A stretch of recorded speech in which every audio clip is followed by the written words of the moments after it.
This is The Monty Show, the truth in sports talk streaming. When you want unbiased opinions about your favorite team without the spin, all you have to do is find The Monty Show, streaming live and available 24 hours a day, 7 days a week on YouTube.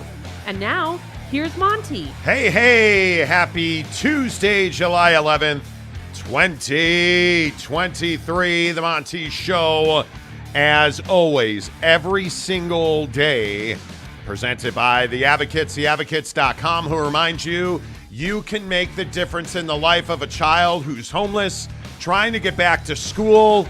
The Advocates are working with the Road Home, the preeminent homeless advocates. I'm telling you guys, it's a match made in heaven, and you know what I love about this with the Advocates? They're putting their money back into the communities they serve. Get to theadvocates.com, get to utahadvocates.com. Chat with them live online for free and tell them, hey, look, Monty said you guys were trying to help homeless kids have school gear that they need. Make a contribution, get an apple from the Road Home, and send a kid to school with clothing, school supplies, food, meal money. Help a kid have a normal life. Make sure you tell them you heard about it on The Monty Show. Happy Tuesday. Super stoked to tell you 24 hours from now, we will be live in Arlington, Texas for Big 12 Media Days. Super excited to talk to all the coaches in the Big 12. We have been leading up to this for a month. We have told you that BladeHQ.com is our presenting sponsor. The best knives from the best knife makers. BladeHQ.com presents Big 12 Football Media Days. We will be hopping on a jet after the show today, getting ready in advance. We're doing a lot of preparation for the steak dinner we're going to have on Wednesday night. So, just go ahead and start donating. Hit the tip button. All cattle. All hat and dead cattle. Go ahead and hit the tip button because we're headed for Dallas, where we will talk to every coach and all of the biggest stars in the Big 12. Live tomorrow and Thursday at AT&T Stadium. Gerald World, really looking forward to it. Just super stoked. Appreciate our friends at BladeHQ.com. And you guys, when you need knives, you need outdoor gear, I can only tell you so many times, get online at BladeHQ.com. If you're a survivalist, if you're a hunter and outdoorsman, if you're somebody who just loves to collect blades, BladeHQ.com. Again, the best knives from the best knife makers at BladeHQ.com. I really am looking forward to the Texas storyline because I think there's been a lot of anti-Texas Longhorn rhetoric spreading around the Big 12, obviously with the move to the SEC upcoming with Texas and Oklahoma. I know we've talked about this a lot on the show, but I feel like there is a lot of anti-Texas sentiment only because the media in the Big 12, including me, picked Texas at the top of the Big 12 football standings this year. I don't see how they are not easily the most talented team in the conference. But, Jake, I kind of think no matter what, Texas is going to get some anti-Big 12 rhetoric because they're leaving. Yeah, well, I mean, it goes both ways. So on one hand, hey, you have this really talented roster, so naturally a lot of people are going to say, hey, like the expectation should be that you would lead the Big 12, and obviously leaving the SEC, you want to finish strong in the Big 12. I mean, I just firmly believe that when programs leave their conference for another conference, that last year, like with USC and UCLA as an example, they, Lincoln and company want to finish this year strong in the Pac-12. I mean, that's just a standard. That's how you'd want it to be. But I think the thing that teams on the level of Texas or USC kind of encounter is it's like, hey, yeah, that's cool. You guys are supposed to be good every year, and you always disappoint. So I think on the other side of the conversation, you're going to get haters, and that's kind of where I'm at with Texas, which is, hey, every single year I'm told how amazing Texas is and how incredible Texas is and how they should go to the playoff and how they're going to run the Big 12. And then I'm not talking about Texas when it matters most. I'm talking about TCU, right? Yeah. I'm not talking about Texas. I'm talking about another Heisman Trophy winner coming out of what was Lincoln's program at Oklahoma, right? Like, that's what we end up talking about at the end of the year. And so that's why I say, like, yeah, I agree that Texas is one of those teams that gives us great matchups throughout the season. You look at their schedule, there's always big games strewn through that schedule, always. And I love watching Texas football against whoever it may be this year. But I just don't think we can in good conscience say that this is a team we can count on for a college football playoff spot before the expansion or anything like that. Like, they're just not there yet. But they're definitely one of those teams that is a brand that dominates the state, that is a lot of times must-watch football. Yeah, but again, all that's true. I don't disagree with any of that. I think no matter what Texas does, Texas is going to catch heat because they're Texas. But we'll talk all about Quinn Ewers. We'll talk all about how Texas is going to replace Bijan Robinson. Like, all of that coming up the next 2 days at Big 12 Football Media Days, presented by our friends at BladeHQ.com. We'll see you in Dallas tomorrow. But right now, today, I think one of the more interesting questions is college football dying? And I ask this not to be controversial, hot take, fat ass. Like, I'm not asking this to be like controversy guy. But when you think about the storylines and the talking points in college football right now, you look at the situation at Northwestern, you look at the situation with the Pac-12 being unable to land a media rights deal for a year. You look at all of the financial situations across this country in college athletic programs. I think you look at the decline in the investment in certain historically black colleges and their athletic programs. I don't know where college football is going. I also don't think it's as healthy as it once was. And I think if you look at the damage that scandals like Northwestern does and the push to be two major conferences, this idea that one of the premier college athletic conferences in the country can't land a media rights deal. How is that at all normal? And the question I have is, where are we going in college football? And I have a lot of reservations about the idea that, first of all, the Pac-12 is still viable. Well, sure, you have 10 teams and 10 universities and 10 athletic departments is the right way to say it, that want to stay together. That if they have a media rights deal that will pay them, I think it's $50 million is the minimum baseline that you can make per school in total revenue. But if you have a media rights deal that's only paying you $20 million, because that's the number our sources continue to tell us, that the Pac-12 is at about $20 million per season. If that is in fact the case, I don't see how a major athletic conference in the NCAA is viable. And so when we sit here and we say, hey, is college football healthy? I don't know the answer to that question, but here's what I do know. It's not an unequivocal yes. I don't think it's a slam dunk answer that, oh, yeah, it's college football. It's, Saturday is for the boys. Well, yeah, at one point it was for the boys, and everybody was drinking Modelo's, and we were watching football. But think about it in 10 years. Are we really in a decade from now? Are we really limited to just two power conferences? Because if we are, I think we're all going to hell. Because I just don't believe that Ohio State and Alabama running the college football world is good for anybody, Jake. Well, in all honesty, if you think about that concept, if we go to two major conferences, right? If we go to two 7,000 team conferences, there's going to be 3-4 teams a year that have access to a national championship. The dynasty is not over. Listen, I understand it. I get that people are like, well, but the college football playoff would be expanded. That's all well and good. We'd have 3-4 teams legitimately every year. You're bitching about it now. It'd be Alabama, Georgia, Ohio State, and Michigan. And the one-off occasional, the Texas gets a bug, or Florida State, or whoever gets a bug.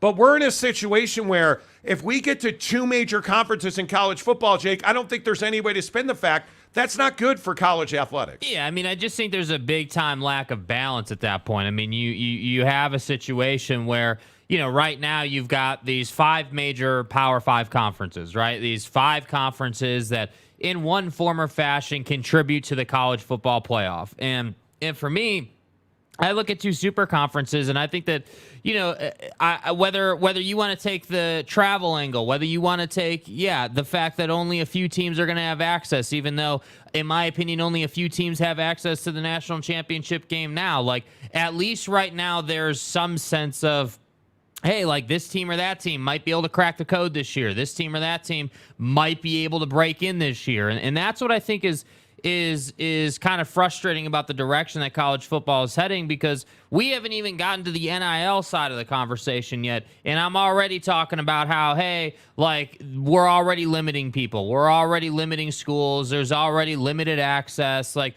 that's what I love about the basketball side in college athletics. We always have Cinderella stories, right? We always have those couple of teams that nobody was expecting make it, and in some years actually win it. And I don't think we ever get that in football. And it's a really frustrating thing, because unfortunately, football is just such a physical sport that recruiting basically decides who's going to win and who's not. And unfortunately, when Nick Saban and Kirby Smart and Ryan Day and Jim Harbaugh are doing what those guys do, there's only so many players to go around. So I don't know how you fix it, but what I do know is two super conferences doesn't fix the problems at play right now.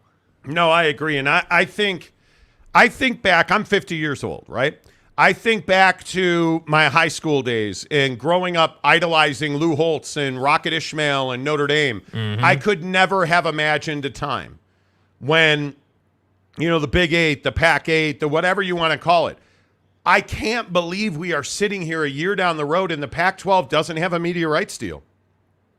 I can't believe we're sitting here a year down the road and it does not appear that ESPN is going to take the majority of content from the Pac-12's football teams. That is shocking to me. And we can sit here and we can talk about the stupidity or the naivete or the arrogance, whatever you want to say about the Pac-12. The bottom line is they don't have a linear TV deal. They don't have somebody that's willing to pay to put their games on television right now. How is that possible? And we rubber stamp this idea that, well, in the Big 12 or in the SEC or in the Big 10, like, do you really think anybody's that far away from this conversation? No. Because I personally do not. I don't think it's out of the realm that when these current TV deals that are just about to kick off come to an end, I think the TV game is going to be dramatically changed. And I don't know how you fix that, especially with the dilution of college basketball. Yep.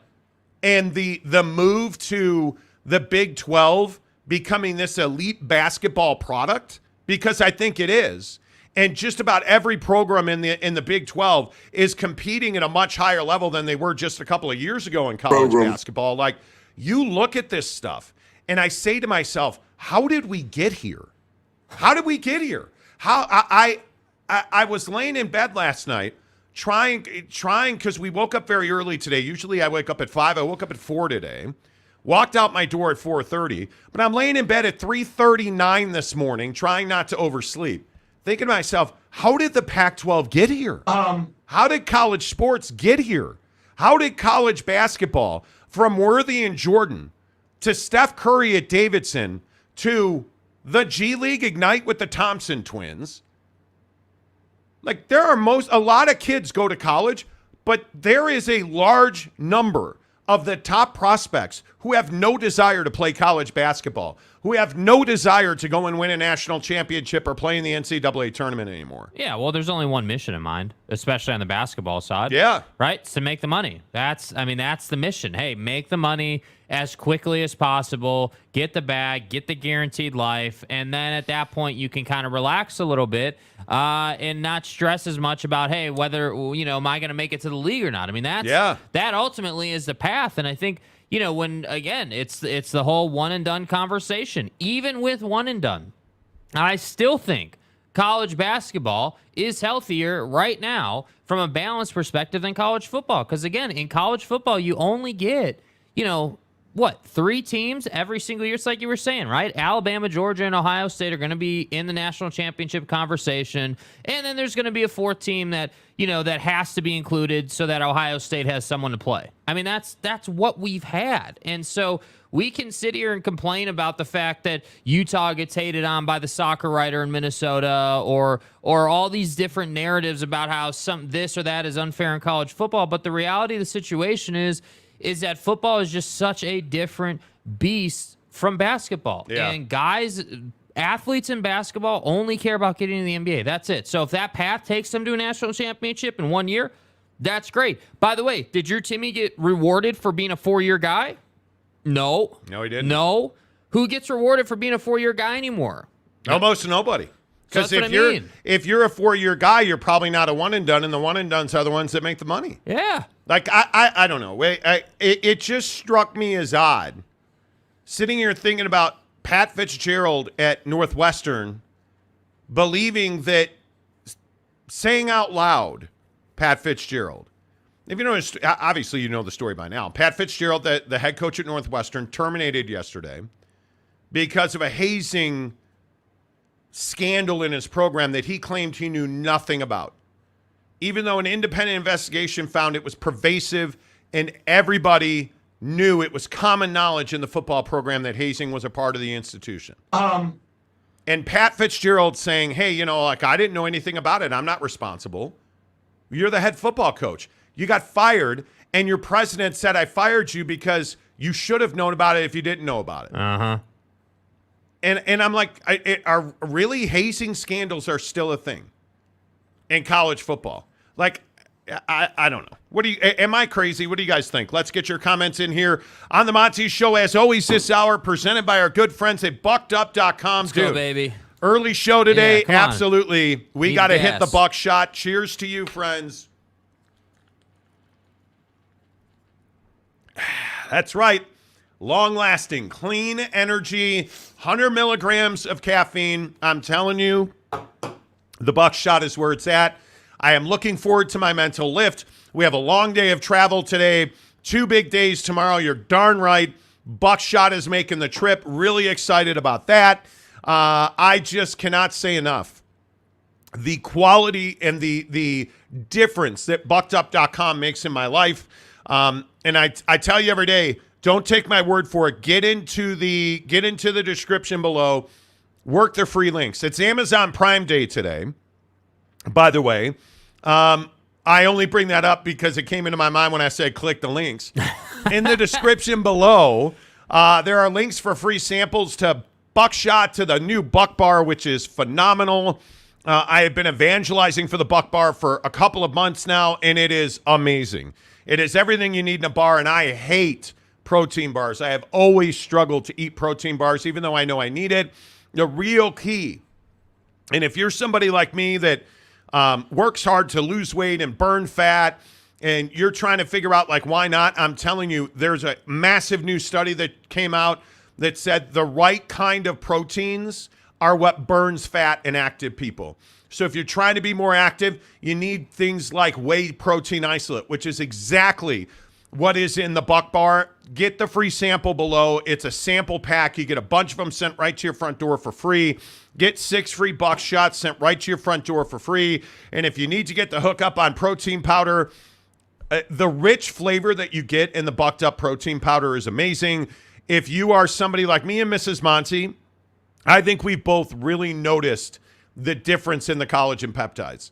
Like the skin difference, the nail difference, the hair difference that I have noticed since I have been taking collagen peptides every day. Fantastic. Hook it up. Use the promo code Monty20 to save 20% off at checkout at buckedup.com. Who's first in today? Let's see. Who is... Look at Salty Drunk. Salty Drunk in Melbourne, Australia, mate. You need some stubble on that clean-shaven baby face, Jake, but the hair looks good. Yeah, man. The fuck am I? Like, am I like some troll under a bridge?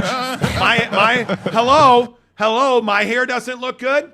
I sat in Jay Toffa's barber chair in West Jordan the other day getting a haircut, and all anybody could talk about is how much thinner I look, and hey, get a haircut and you'll look younger. And so you're saying I don't look younger, but babyface Jake, because he actually shaved for once instead of letting that hillbilly hair grow on his face. And just kind of scruff it and play with it when it's wet. All of a sudden, he looks younger? What am I, just some old codgety fuck over here? Are you kidding me? I'm a fucking unit. Do I not get any love for the haircut?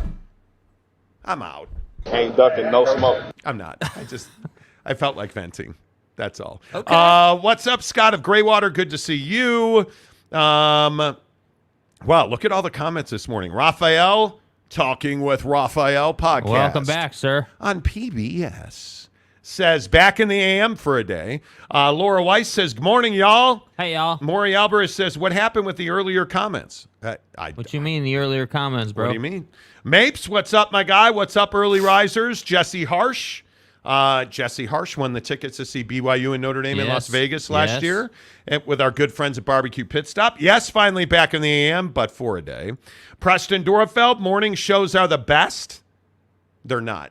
No, trust me, they're not. Getting up at 4 sucks. No, I'm not doing that. Yeah, Gary, 6 a.m. though, yes. And then Dallas tomorrow. Let's go. It's going to be 105 and 80% humidity in Dallas tomorrow. Bro, wait. I thought you said 105 and 80% humidity, bro. 100. Like what am I supposed to do with that? You're supposed to sweat. Dude, come on. You are going to be dripping sweat. Do we think it's under 80 degrees in Jerry World the whole time? Yeah. Oh, yeah. AT&T, that place is amazing. J.K. Marshall, is Monty going to talk about morning wood today? You know, wood. If you missed it yesterday in the non-sports stories, we talked about male impotence, sexual issues, and erectile dysfunction, and his cock. Guys in his 30s, you ain't wrong. Guys in their 30s, stay hard, having trouble with it. I'm telling you. Colton Bitten, bring back the mornings. No. Yeah, sorry, brother. Can't Coffee and Monty and the Monty Show. Great way to start the day. D Hall says, appreciate that. Salty says, morning. What's up? Zach Slater, I've been up since 4 a.m. Perfect way to start the day. Well. Look at all you guys happy we're back in the morning. Hey, Domer Wop. Hey, Domer. Domer. What's up? Says, good morning, Monty Nation. How the heck are you? What? Well, it's just some names. Gilstrap, Domer. Yeah, right. KWKSU. Hey, KW. Hey, KK. Jackass. Their view will change when they see how great the Big 12 really is. I mean, how good is the Big 12 going to be this year? Because I'm a believer in Texas Tech. It's the Big 12! Again, I'm a believer in Texas. Colorado is not somebody I'm a believer in. Dan Hawkins, when he was at Colorado, was one of the greatest meltdown coaches ever. Don't play intramurals, brother. That's still one of the best meltdowns. You guys remember Dan Hawkins? It's Division I football. You guys remember that? Oh my God, amazing. But anyway, in the Big 12, I mean, I'm a believer that you're looking at. I think Texas Tech is going to be much better. You know, I want to believe in Brett Venables at Oklahoma. I just cannot believe in him yet. Leipold at Kansas, yes. K-State, yes. TCU, middle of the pack. Texas, yes. Texas Tech, yes. Oklahoma, you can't tell me you build chemistry. You bring in 800 guys in the portal, and you're telling me that you're all of a sudden going to have this great cohesive unit. Yeah, I don't know about that. Yeah. I don't know about that. It's fair says, what time is it there? Ouch, early. Domer Wop. Hey, Domer. Oh, the Monty private jet. I wish. God, I wish, dude. I wish. You have no idea. It's funny. My private jet has a Delta logo on it. Maury says, how is it going to work with getting our questions to you tomorrow and Thursday? Same way you're doing it right now. Yeah, bro. Ask away, my man. J.K. Marshall, feels super early. This must be what it's like living in the Arizona time zone. Exactly. Yeah, you know, it's kind of different, bro. Exactly. With all due respect. Connor Tulin says, Monty in the morning. Domer Wop, Longhorn Network rip. But was it ever really a thing, though? Nah. Kadu, what's up? Or how Texas loses to Alabama and moves up in the polls. Well, There is that. Connor Tulin, this show is fire in the morning. Well, we try. Go Tide! We try. Laura Weiss, what's up with you? Texas is consistently the most underachieving program in the country, says Laura with the Texas Tech logo. Pew, pew, pew, pew. Right? Yeah, Texas sucks. We're not talking about Tech. Gabriel says Monty in the morning's back. Let's go. OG Gary, college football is not dying. The NCAA is. College football is just getting started. And I'm here for that. I'm here for that discussion because in the grand scheme of things, when we're talking about, hey, the health of college sports and, how does everybody, how do you process the information that's in front of us? Is it the NCAA is dying because the Pac-12 can't get a TV deal? Because, hey, the SEC, the Big Ten, they don't need the NCAA to make money. Okay, I'm here for that. The NCAA tournament. Well, college basketball teams don't need the NCAA to have a tournament. I think we're all well aware of that, right? The question is, what is next? Like, what is the tipping point? What is going to have to happen to push these major players in college athletics over the line to dump the NCAA? And I think NIL was a big part of that. I think the transfer portal was a big part of that. I think the Senate and the United States Congress working with the NCAA to bring in really restrictive, damaging regulation of NIL simply to hold back players, because that's how I view it. I think it's a bunch of rich white dudes trying to keep money from the players, in my opinion. Yeah. I think that's what that effort is to kind of bring back the control to the what they believe is their centers of power in college athletics. We're in a control position. I honestly think that's what some of this is. Yeah.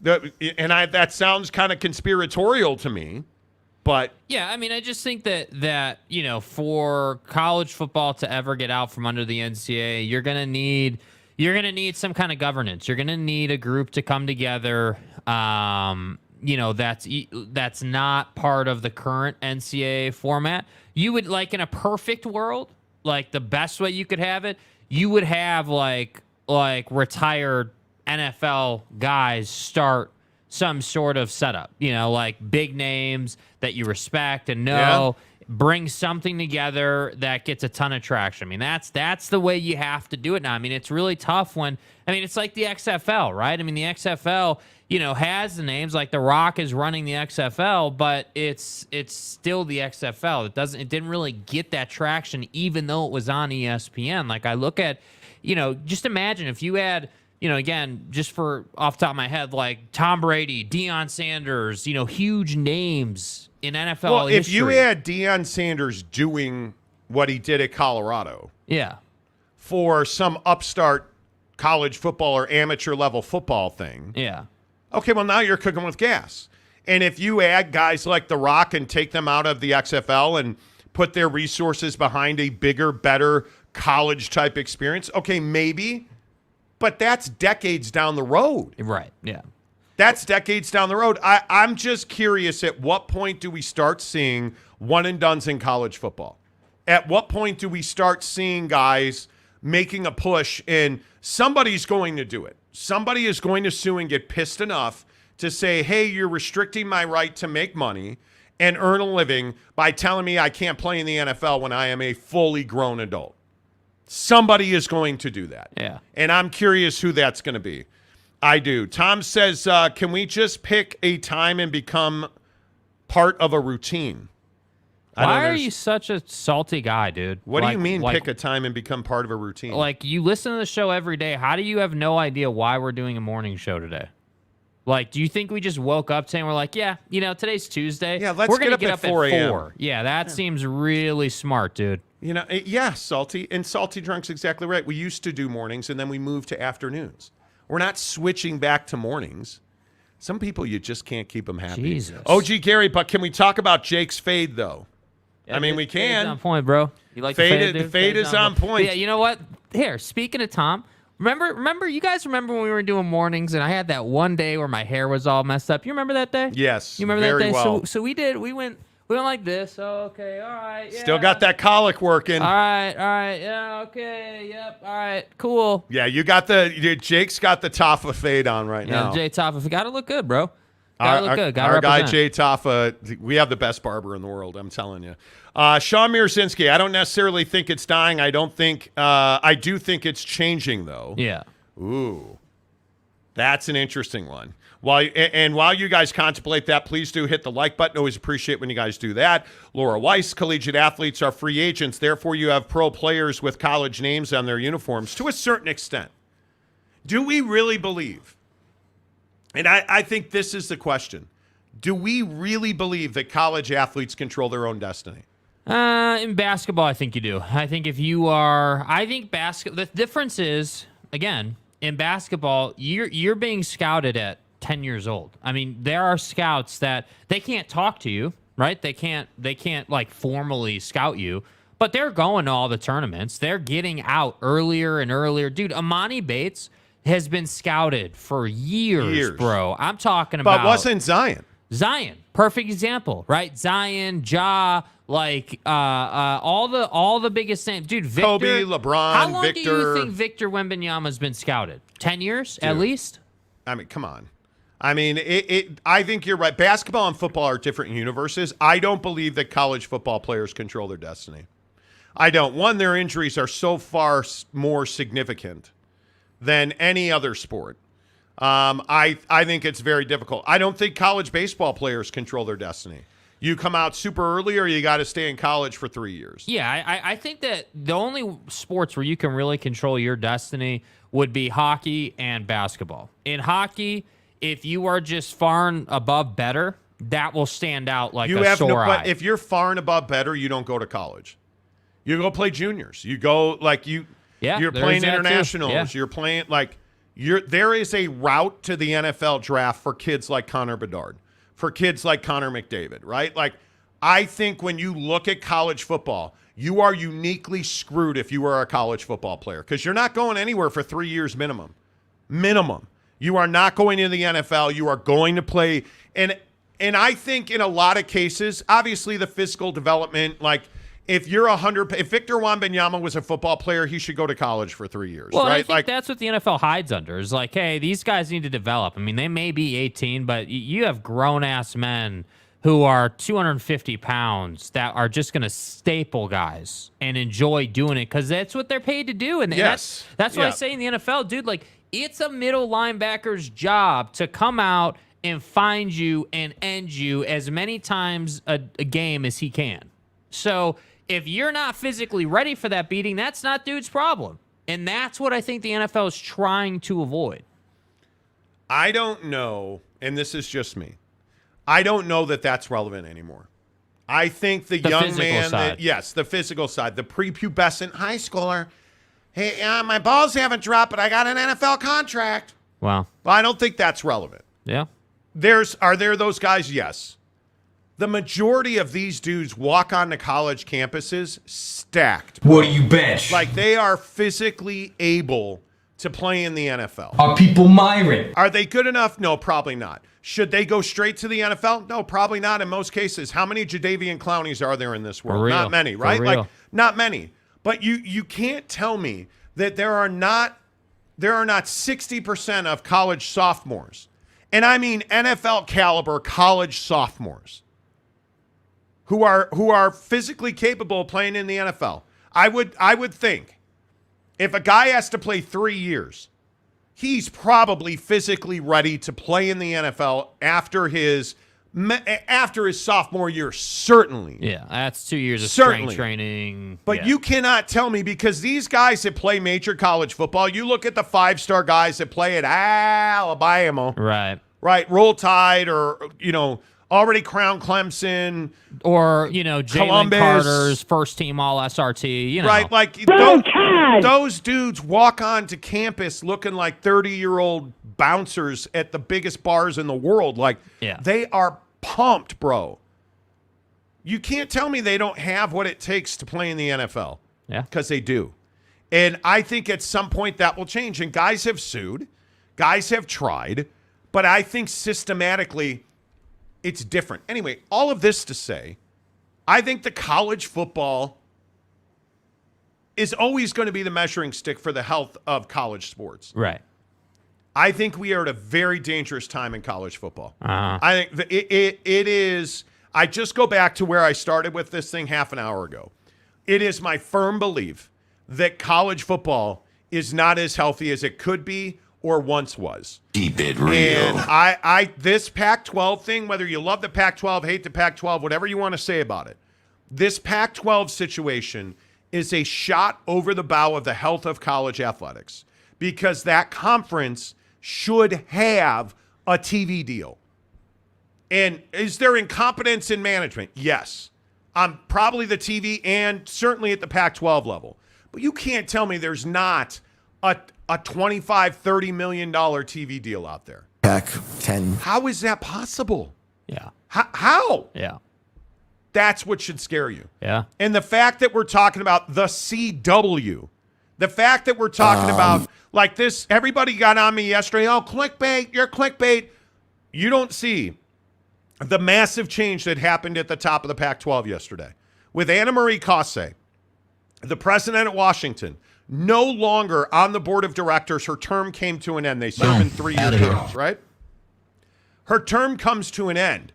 And Kirk MFing Schultz, the president at Washington State, one of the most poorly run athletic departments in the country. Mr. Bad Optics. In the country, is now the chairman of the Pac-12 board of directors.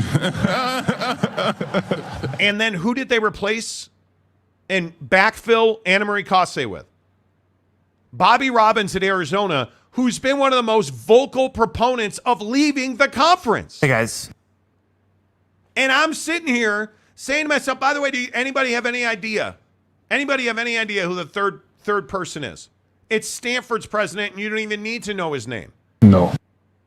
Right? Like, you're looking at a situation where the chairman, there's only 3 of them. The chairman doesn't seem to understand what budgets are about.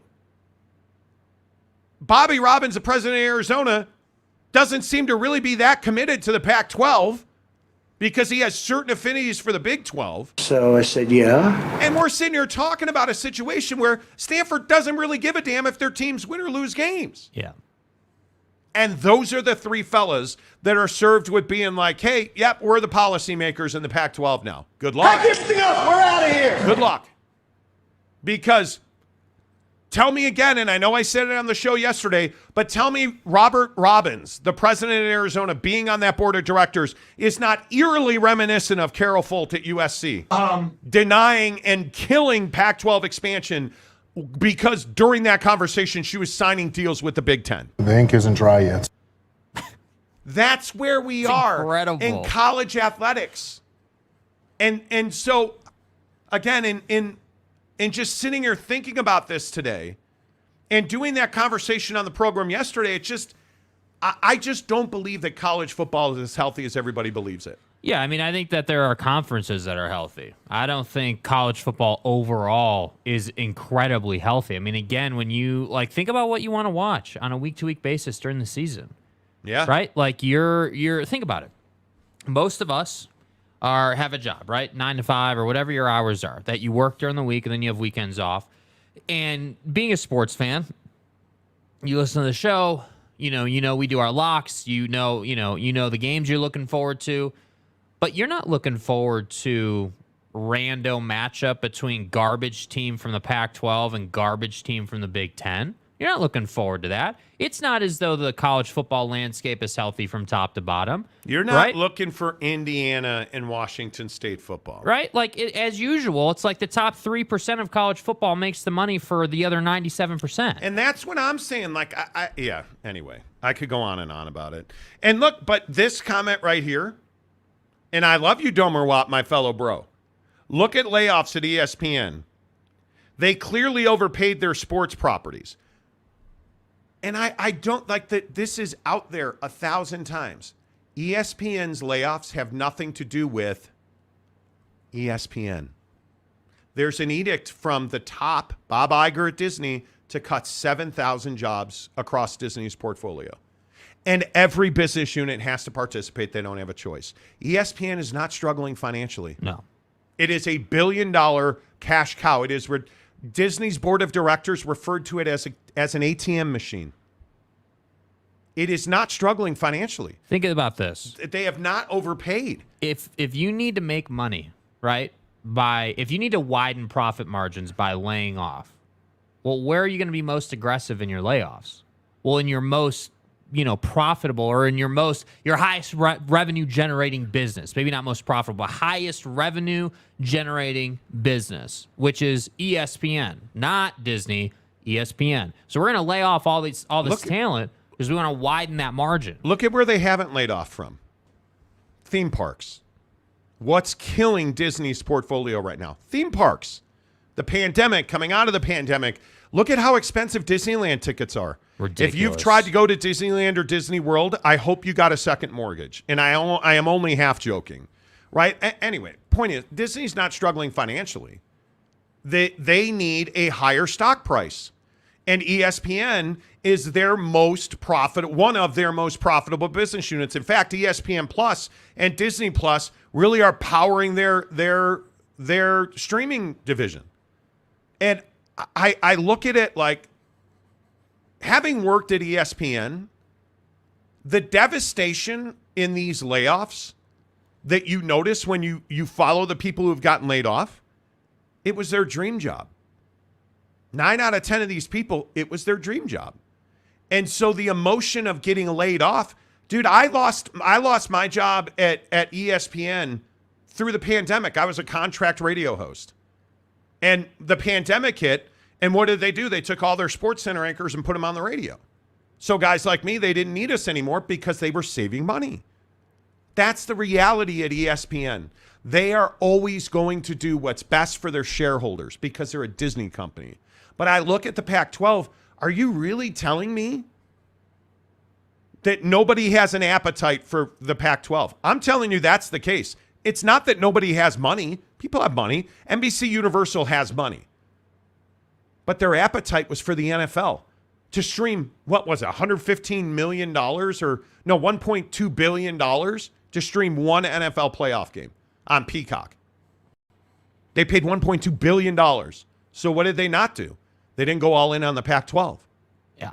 Like, it's crazy to me. Yeah, I mean, I think relevance of content is king, no matter whether you're doing a show like ours or you're ESPN or you're, the Pac-12. Yeah. I mean, again, you're everybody, whether you're a creator or a consumer, wants relevant, compelling content. Correct. I don't care if it's got an SEC label, a Pac-12 label, or a waste management label. I don't care. It doesn't matter to me. But again, this is going to sound out of left field, but this is the Victor Wembanyama conversation. Correct. Yep. Why were so many? They never sell out day one of the NBA Summer. I've been to the NBA Summer League probably 5, 6, 7 years.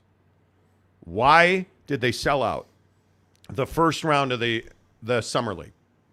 Well, because Victor Wembanyama was there. Standing room only, packed house. There's a tunnel between the two arenas. Close the tunnel because too many people. Like, it's Victor Wembanyama. Who's the Victor Wembanyama in the Pac-12? I don't know either. There isn't one. There's not. There isn't.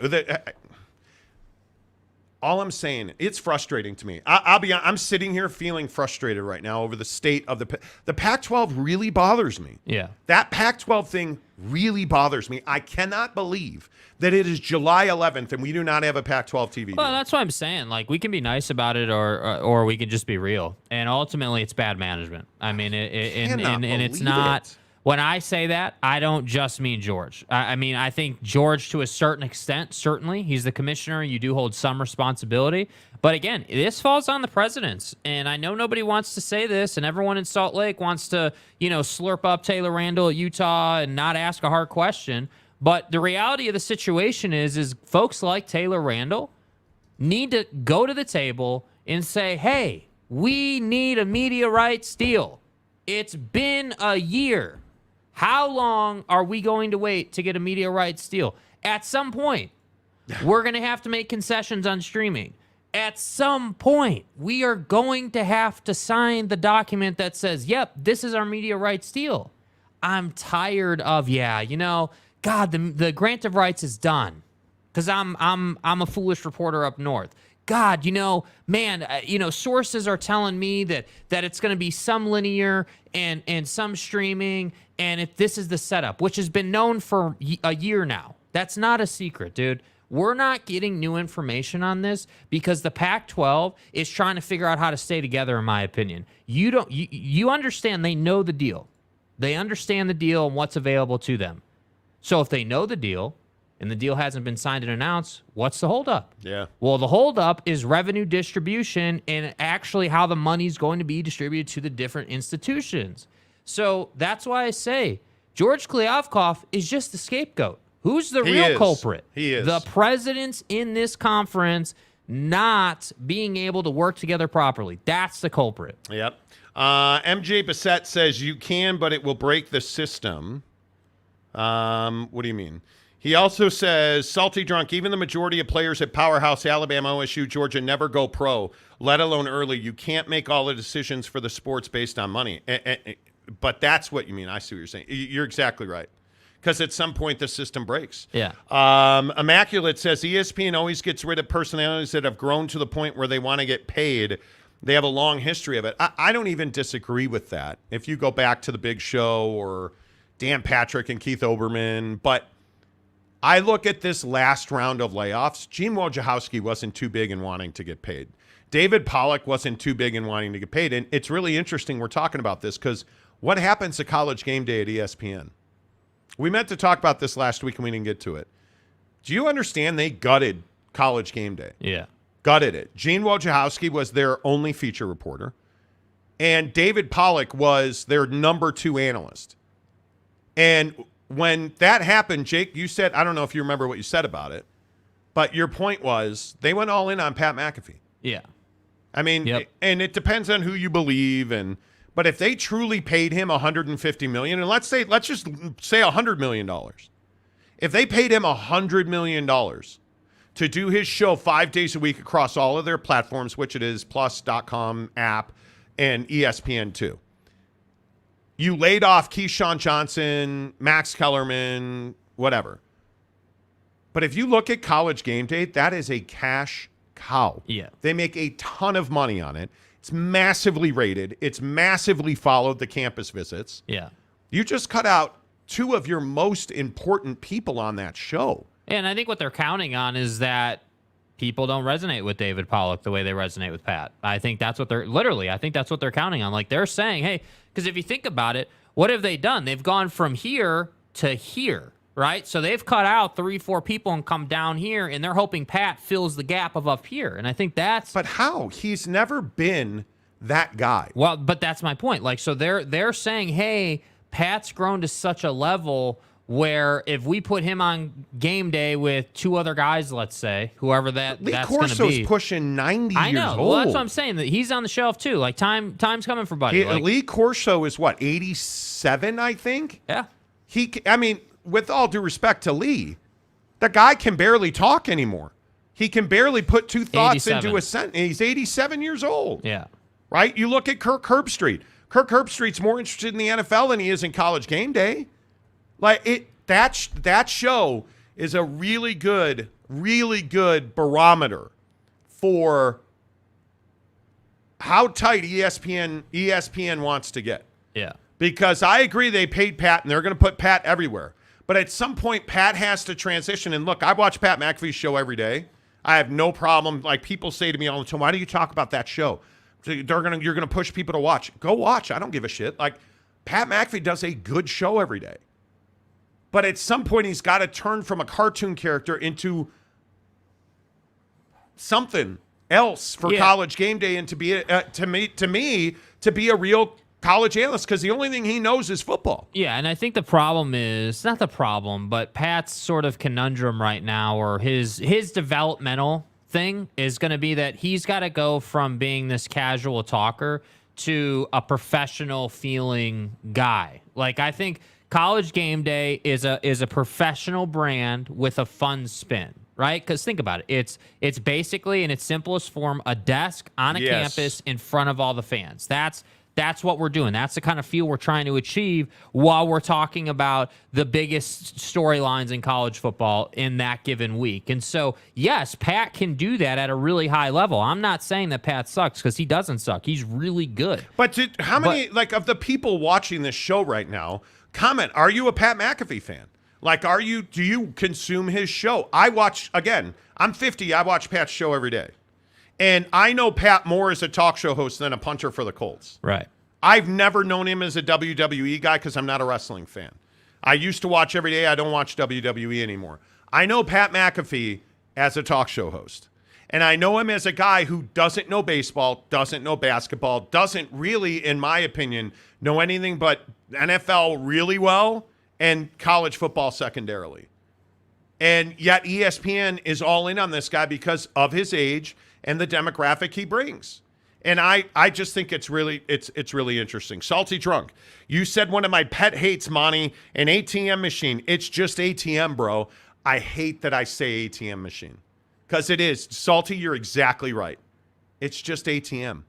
What does the M stand for? Machine. You don't need to say ATM machine. Dumbass. You know what I'm saying? Let's see. Cowboy Country, I like Pat McAfee, and I'm 52. Yeah, dude. I mean, guys our age like his show. I'm a man. Mark Hales, I don't watch Pat or don't like his approach. Ooh, interesting.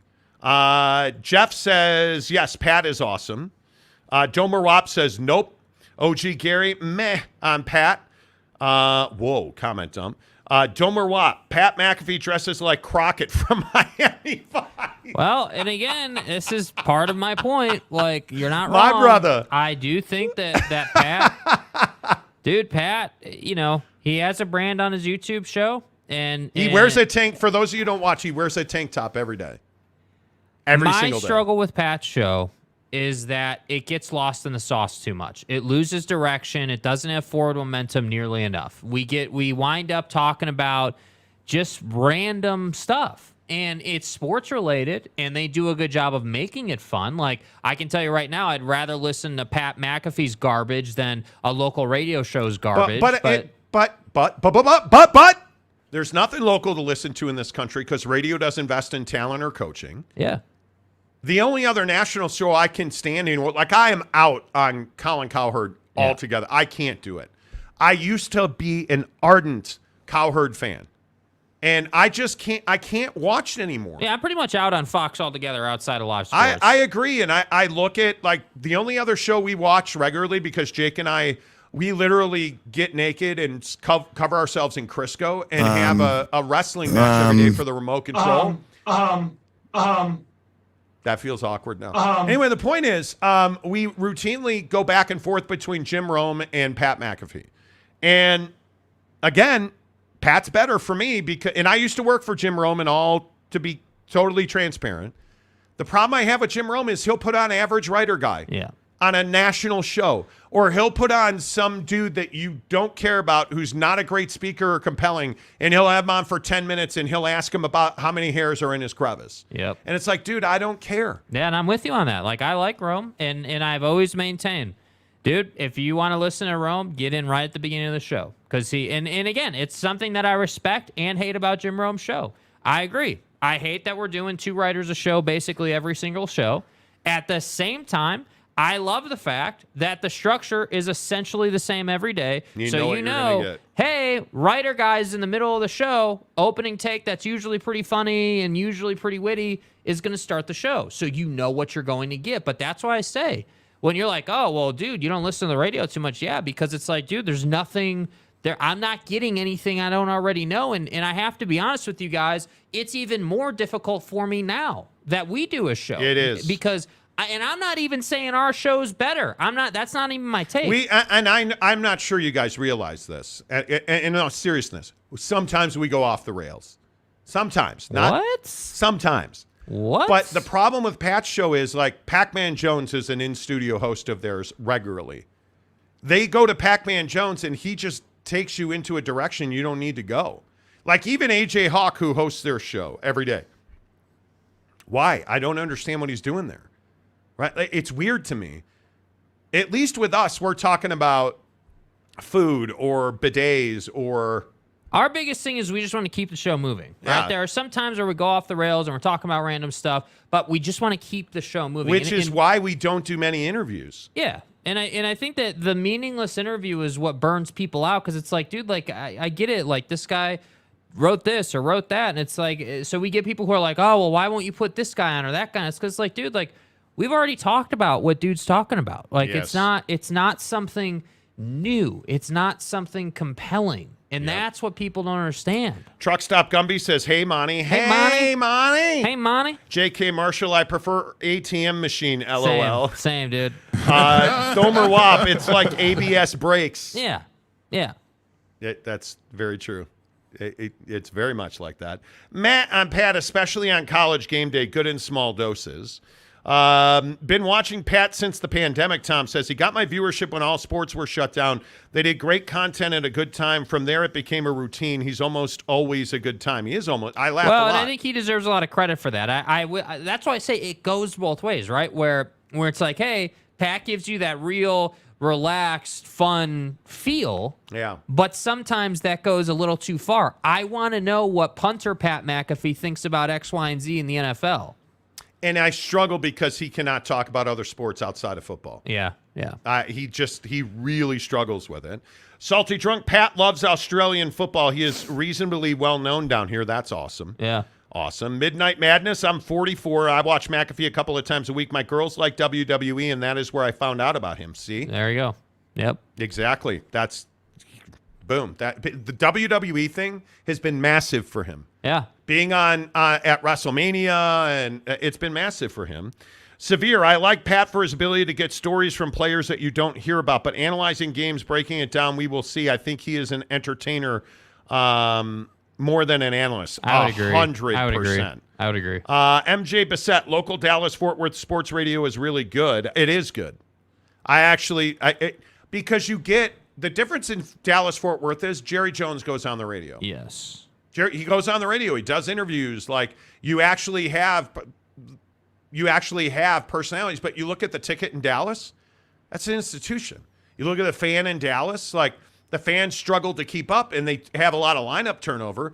But there's a lot of entertainment value on the radio there. Yeah. There in the other place, I'm telling you, man, Miami's got better radio than you realize. But that's like New York sports radio is dreadful. Yeah. Like trying to listen to, which is crazy to say, New York City has dreadful. awful sports radio. But ESPN has dreadful radio. Like Chris Carlin on the radio at ESPN is unlistenable. Yeah. How? But I like listening to the Michael Kay show. Yeah. But I can't listen to WFAN anymore. I can't. Like I have never been a dog guy. Yeah. Like Mad Dog Sports Radio. That's not me, dude. Yeah. Like that's never been my feel. Truck Stop Gumby says, cow turd. Cow turd. Exactly right. Cow turd. Cow turd. Cow turd. Thank you. McAfee interview with Herb Street had some important nuggets of information in it. And I think Pat is a better interview than he gets credit for. And he's evolving in his conversations with Aaron Rodgers because of their relationship. Have been quite good. So, 365 Sports in the Monty Show is all I need. I appreciate that. Thank you. By the way, big shout out to our guy, Aaron Wilson, who gave us a membership today. Thank you, Aaron. As always, appreciate you very much. Exactly right. Aaron, as always, thank you. Rumor has it that Jim Rome is still burning. I've heard that. Right. Salty Drunk says Nick Saban is a better man. It's LOL. true, dude. It's true. It's true, bro. Absolutely. Nick Saban is a better man than you are. Tom, the negativity and constant hating on players' conferences, other talk shows, etc., is the most tired part of radio TV. Pat's show is great because it's really positive. Honest, I think that's why. There's no reason to like constantly be crushing dudes. Yeah. But I think that's our sports culture. Like Kobe sucks because you're a LeBron guy. Or, LeBron sucks because you're a VW guy. Yeah. Like that I can't do that. I cannot do that. Anyway, don't get me started on radio. I don't. Salty Drunk, the last hour of the show is generally a hot mess, but it works. We just try to have fun with it. But again, structure. We try to have fun with it. Joe did a regular spot on the Zone back in the day. He did. Joe Ingles. And that's why you tune in. That's what gets you to turn on the radio. Hey, Joe Ingles is on at 4 o'clock on The Zone. Or Victor Wembanyama is on in San Antonio. Or Jerry Jones is on The Fan in Dallas. I'm going to tune in at Tuesday at 5 o'clock. But the guy that's doing the interview has to be able to keep you there so you tune in at 3 o'clock and you hang around till 5 o'clock for Jerry Jones. Yeah. But we've lost that. Yeah, no, I'm not. No. No. No, I'm not doing that. OG Gary. ESPN realizes that the Barstool strategy is best and are trying to emulate that. Portnoy is a hit, and that resonates with people. He's also a shitbag. Yeah, I'm not going to sit here and say Portnoy's a hit, dude. Dave, the things you, dude. He's a hit with a certain sect. Barstool's a massive brand. There's no doubt about that. But you can't just be a terrible person all the time. Yeah. And Dave Portnoy has done that regularly.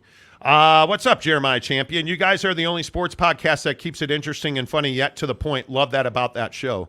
Thank you. Appreciate that, man. Appreciate you being here. Herb Street has been carrying McAfee's water. I don't know about that, dude. I think McAfee has his own brand. But he gets massive guests because he has a massive audience. Well, that, yes, but I think he gets massive guests because he played in the NFL and he has friends. That's why he gets guests. And now he's got ESPN's help. Yeah. Right? Yeah. So that helps him a lot because he gets all their best talent. But Aaron Rodgers, you're absolutely right.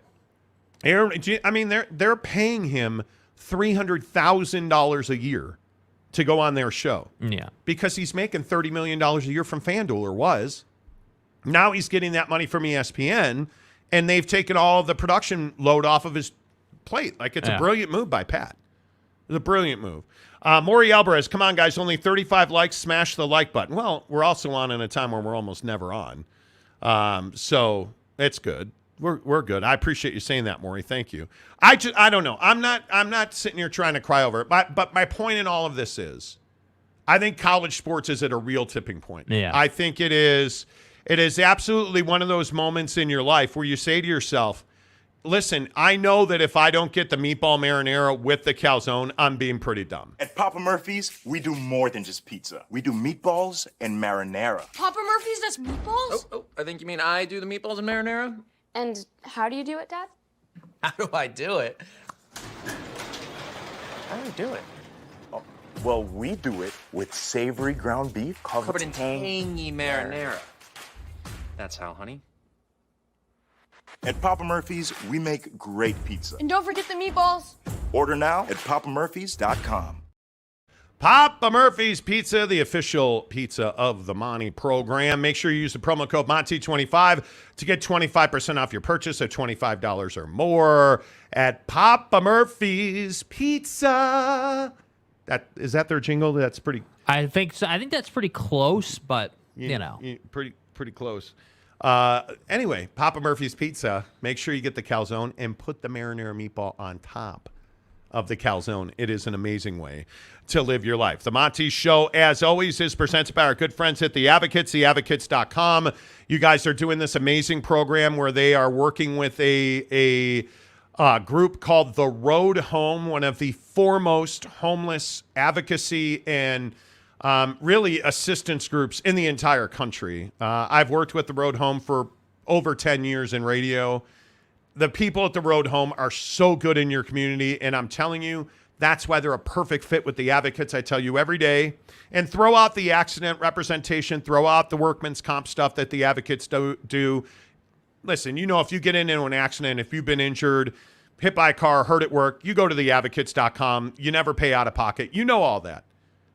But what I'm asking you to do now is move yourself. No matter where you are, no matter where you're listening to the show, you've got to go to theadvocates.com, utahadvocates.com, chat with them about their homeless kids school program. Because I talked about it on the show yesterday, and I got so many comments about it. This is a really important, this is a big deal, you guys. The Road Home supports homeless families. And this time of year, it's July 11th. Kids are getting ready to go back to school. And I ask you, seriously, think about in your mind a kid that is struggling to put clothes on their body, because they don't have a regular room. They don't have a bedroom. They don't have a bed. They're sleeping in a car or a van. They're sleeping on a sidewalk or under a tree in a park. Think about what that's like, getting up, going to school, and trying to pass a test, trying to do your homework in a park under a tree because that's where you live. What are you wearing? What are on your feet? What kind of underwear are you wearing? Do you have socks? Do you understand how many homeless kids in this country don't have socks on their feet? Think about that. Let alone pencils and pens, papers and notebooks. They don't have the basic needs to get back to school, and that's why the Advocates is partnering with the Road Home, and it's a great program. It is apples for homeless kids to get them back to school. Please, no matter where you are, get to theadvocates.com, utahadvocates.com, chat with them and ask them how you can help. Tell them, hey, Monty, I heard about you on the Monty Show. He said you guys are trying to help homeless kids getting back to school. Please, I'm asking you for 3 minutes. I'm asking you for $1. I'm asking you for $5. Anything that you can give. Get to the utahadvocates.com, theadvocates.com. Work with them to help kids feel better about themselves because that's how they learn better. That's how they thrive better. That's how they grow better. Let's empower our youth to get educated and be better adults so that we can have a better world. And maybe even if we just help one kid get back to school with a new pair of pants, with a fresh pair of socks, with the equipment that they need to succeed in the classroom, maybe that'll make a difference and put their lives on the right track, even if it's just for one day, a week, a month. Even if that's all we can do, that's better than nothing. Please get to the Advocates, the utahadvocates.com, theadvocates.com. They have a free chat feature, whether you need legal help or you just want to get involved with their Road Home program. And again, I just emphasize, I tell you every day on this show, the Advocates care about their communities. If this does not prove that, they are taking their own money and putting it right back into their community. If that is not evidence by working with the Road Home, I don't know what is. I appreciate you letting me rant about that. I know that you guys probably are tired of hearing me, but yeah, they need an opportunity, man. I agree with that, Salty Drunk. These kids deserve the opportunity to be educated without worrying about the things our kids take for granted. Dude, how many of our kids take for granted their scooters, their video game consoles, the food that they eat? Damn, I got to eat the same Rice Krispies every morning. Think about those sentiments. Why do I have to clean my room? When there are kids who don't have a room or Rice Krispies or socks on their feet. Thank you. That is amazing. I agree with that 100%. Domer Wap says, Monty, that's a great message. Thank you, Domer. Truck Stop Gumby says, it's all good. Yeah, if you guys have 5 minutes, if you have $5, $1, I don't care what it is. Please get to the utahadvocates.com, theadvocates.com. Chat with them. And again, just tell them, hey, I heard about you on the Monty Show. I want to help homeless kids get back to school. And trust me, they will take it from there. Gabriel says, it's so crazy that I'm 19 years old and no one has ever talked about this, let alone teach me it. It's huge, dude. Yeah. Mornings are better McCluskey. Look at that. Wow. Mayor McCluskey back in the house. Well. Great to see you guys in the morning. Appreciate that. Don't forget, tomorrow on the show, you guys, Mayor McCluskey, you too, friend. We will be live at Big 12 Football Media Days for 2 huge days, presented by our friends at BladeHQ.com, the best knives from the best knife makers. That's why you go to BladeHQ.com. Whether it is knives, blades of all kinds, whether you need butterfly knives, whether you need a hunting knife, a pocket knife, no matter what kind of blades you're looking for, paring knives, cooking knives, they've got it all. BladeHQ.com. They've also got great outdoor gear from clothing, hats, flashlights, batons, carabiners. You need it. They've got it. Get to them. BladeHQ.com. When you shop at BladeHQ.com, please let them know you heard about it on the Monty Show. But 2 big days in Big D in Arlington, Texas, AT&T Stadium, Big 12 Football Media Day. Every single coach, every big player is going to be there. We are allegedly going to talk to Brett Yormark on this program live in Arlington. Super stoked, man. It is going to be great. Now, allegedly also, I cannot confirm this, and I want to make sure I'm not promising this. But Jake claims 2 things. He will have on clean underwear, and he will ask questions of these fine football individuals. Am I overstating? No, I'm not doing that. Jake does not ask questions during interviews, and people are like, hey, fat ass, let him talk. Stupid ass questions. I'm not the one telling Jake not to ask questions. You're filling in for somebody. Right? Like, I'm out of here. Yeah, that's not me. Babyface, assassin over here. A cow turd. Chooses not to ask questions. Uh-huh. It's a wrong question. Is that true? Yeah, that's true. Yeah. I think there are certain interviews, like when we're just sitting here on the show, I think you do great interviews. I do. I think they're really good. Like, they are. I'm the best. Yeah, I'm being serious though. Like, I think that you do great interviews. So, yeah, I don't usually ask a lot of questions just because I think that the conversation is really good. I don't know. Like, yeah, I mean, I can ask more questions, sure, but I mean, it's not like I got, barn burner questions just sitting here and I'm not allowed to ask. I just haven't. Mayor McCluskey says, quote, Jake, nice of you to show up. You can't come around here every 2 years and then ask those kind of questions. Boom. Out of here.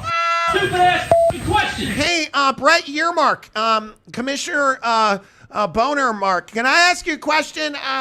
What is Jay-Z like? And do you actually, is that the hand you use to touch him with? Can I stroke your palm? Yeah, next question. Hey, Commissioner, can I stroke your palm? Have you smelled Beyonce's hair with that nose? Yeah, please respect my privacy. Can I touch your nose, Commissioner Yearmark? Nope. How awesome would that be if Jake was like, okay, well, listen. Guys. Talking to Brian Yearmark, the commissioner of the Pac-12 here on the mining program. I'm just curious, Commissioner, what do you think of Real Salt Lake? You're not that guy, pal. Trust me. You're not that guy. How awesome would that be? Brett Yearmark sits down and you're like, Brett, hey, just asking for the folks back home in Salt Lake. Do you ever think we could get good old Texas and Texas Christian out at America First Field to play a game? Do you think we could get the Christians from Texas to play the Longhorns from Texas? And I know get down like that. Yeah, I know they're all from Texas, but I mean they're both all hat no cattle, sir. Can you measure it? Maybe we could bring them to Real Salt Lake and they could play footy on the pitch. Oh, that's what we're calling it now, huh? Real Salt Lake. The real, like there's a lake and it's got salt in it. That's why we call it real. It's a real lake and stuff. That's pretty much self-explanatory. What are they saying? J.K. Marshall, a questionless interview. Brilliant. Yeah. That's what I'm saying. Yeah. Jim Choi, we got professional football in Europe, Japan, USFL, and XFL. Let's go, I think. Gary says, is that HIPAA? Hey, dude, Commissioner, I think so, dude. Can I stroke your palm? I know you've met Jay-Z. Think that's HIPAA? Don't deny me this interview to be at one with the Hove, okay? I just said the Hove. Nothing? Yeah, the Hove. Okay. Jake, ask about Jay-Z. You should ask about Jay-Z. Yeah, I mean, I'm sure Justin Xanax, has a lot to say. Mayor McCluskey, Jake. Guys. Hey, guys. If the Big 12 were to meet up with the Pac-6 in 1995, and we could get Nebraska, the guys who like husk the corn and shit, if we could get them to take on the WAC, and the winner plays the Pac-4, but it was actually at that time... Pac-10. Do you guys remember Terry Donahoe at UCLA? I think John Wooden was his mentor. Because Bill Walton says they're the Conference of Champions, bitches. Anyway. Congratulations, but that's bullshit. That's as far as I can take that one. Truck Stop Gumby should get an interview with Lord Karen from Endeavor. Ooh. Right. I've actually asked her to come on 100 times, and she's like, now's not really the appropriate time. No. All hail Lord Karen. Jeremy Severe, ask Brett Yearmark like to spread his toast. Hey, Brett. I'm just curious. Since that is the palm that touched the Hove. And since we're sitting at AT&T in the Midwest. And I have often pleasured myself thinking about Beyonce on your palm.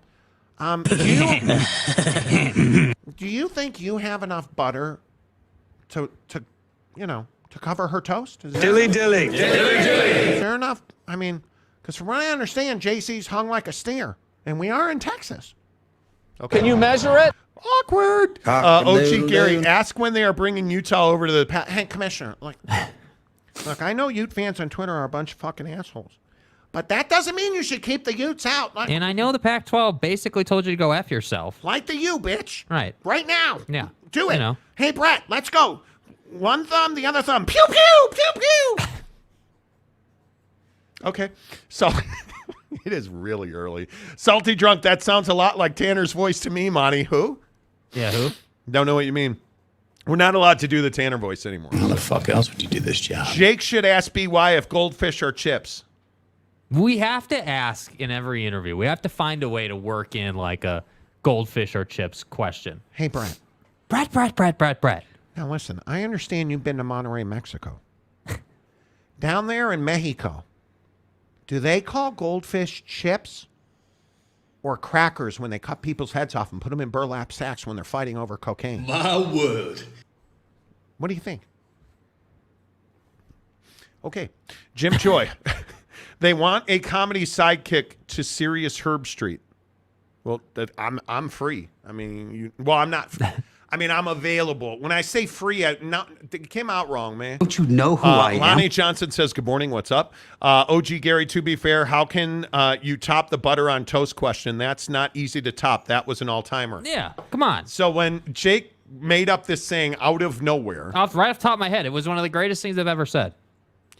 There's enough butter for all the toast in the Big 12 or something stupid. No, like I said, I think it was, I don't remember which conference I was making the point about, but I said there's not enough butter for all the toast. And so Gloria Navarez, the commissioner of the Mountain West Conference, came and this on is the on show. the channel. This is on the channel. Go watch the find it. interview. Yeah, And I said to her, my kid won't talk, so I had to ask you the question, do you think there's enough butter for all the toast in the Mountain West? It was awesome. Cam Harrison says, shout out to Mo Bamba, the free agent. Yeah. Did he sign somewhere? I thought he might have. Shout out to Mo Bamba. Jake going to ask all head coaches the size of the D. Hey, listen. Hey, Mr. Venables. Hey, Mike Gundy, I know that you have a really long mullet. I'm a man. What's longer, your mullet or your D? And how big is the D? 3/4 of this is inaccurate. Because I've heard in this conference, Ds are really important. Makes me want to puke. And if you don't got good D length in this conference, you're not probably going anywhere. So I'm a man. Could you imagine Jake, like, just trolling football coaches? Hey, Coach, Kalani, Satake, can I just ask you a question there, Coach Satake? My name's Jakey, by the way, Satake. Anyway, my point is, hey, man. Satake and Jakey. How important is, can I just ask, how important is your D? Oh, yeah, and how about your balls? Like, do you guys use, like, really good balls? Do you have big balls? They're down there in Provo? Over there in Provo, Utah?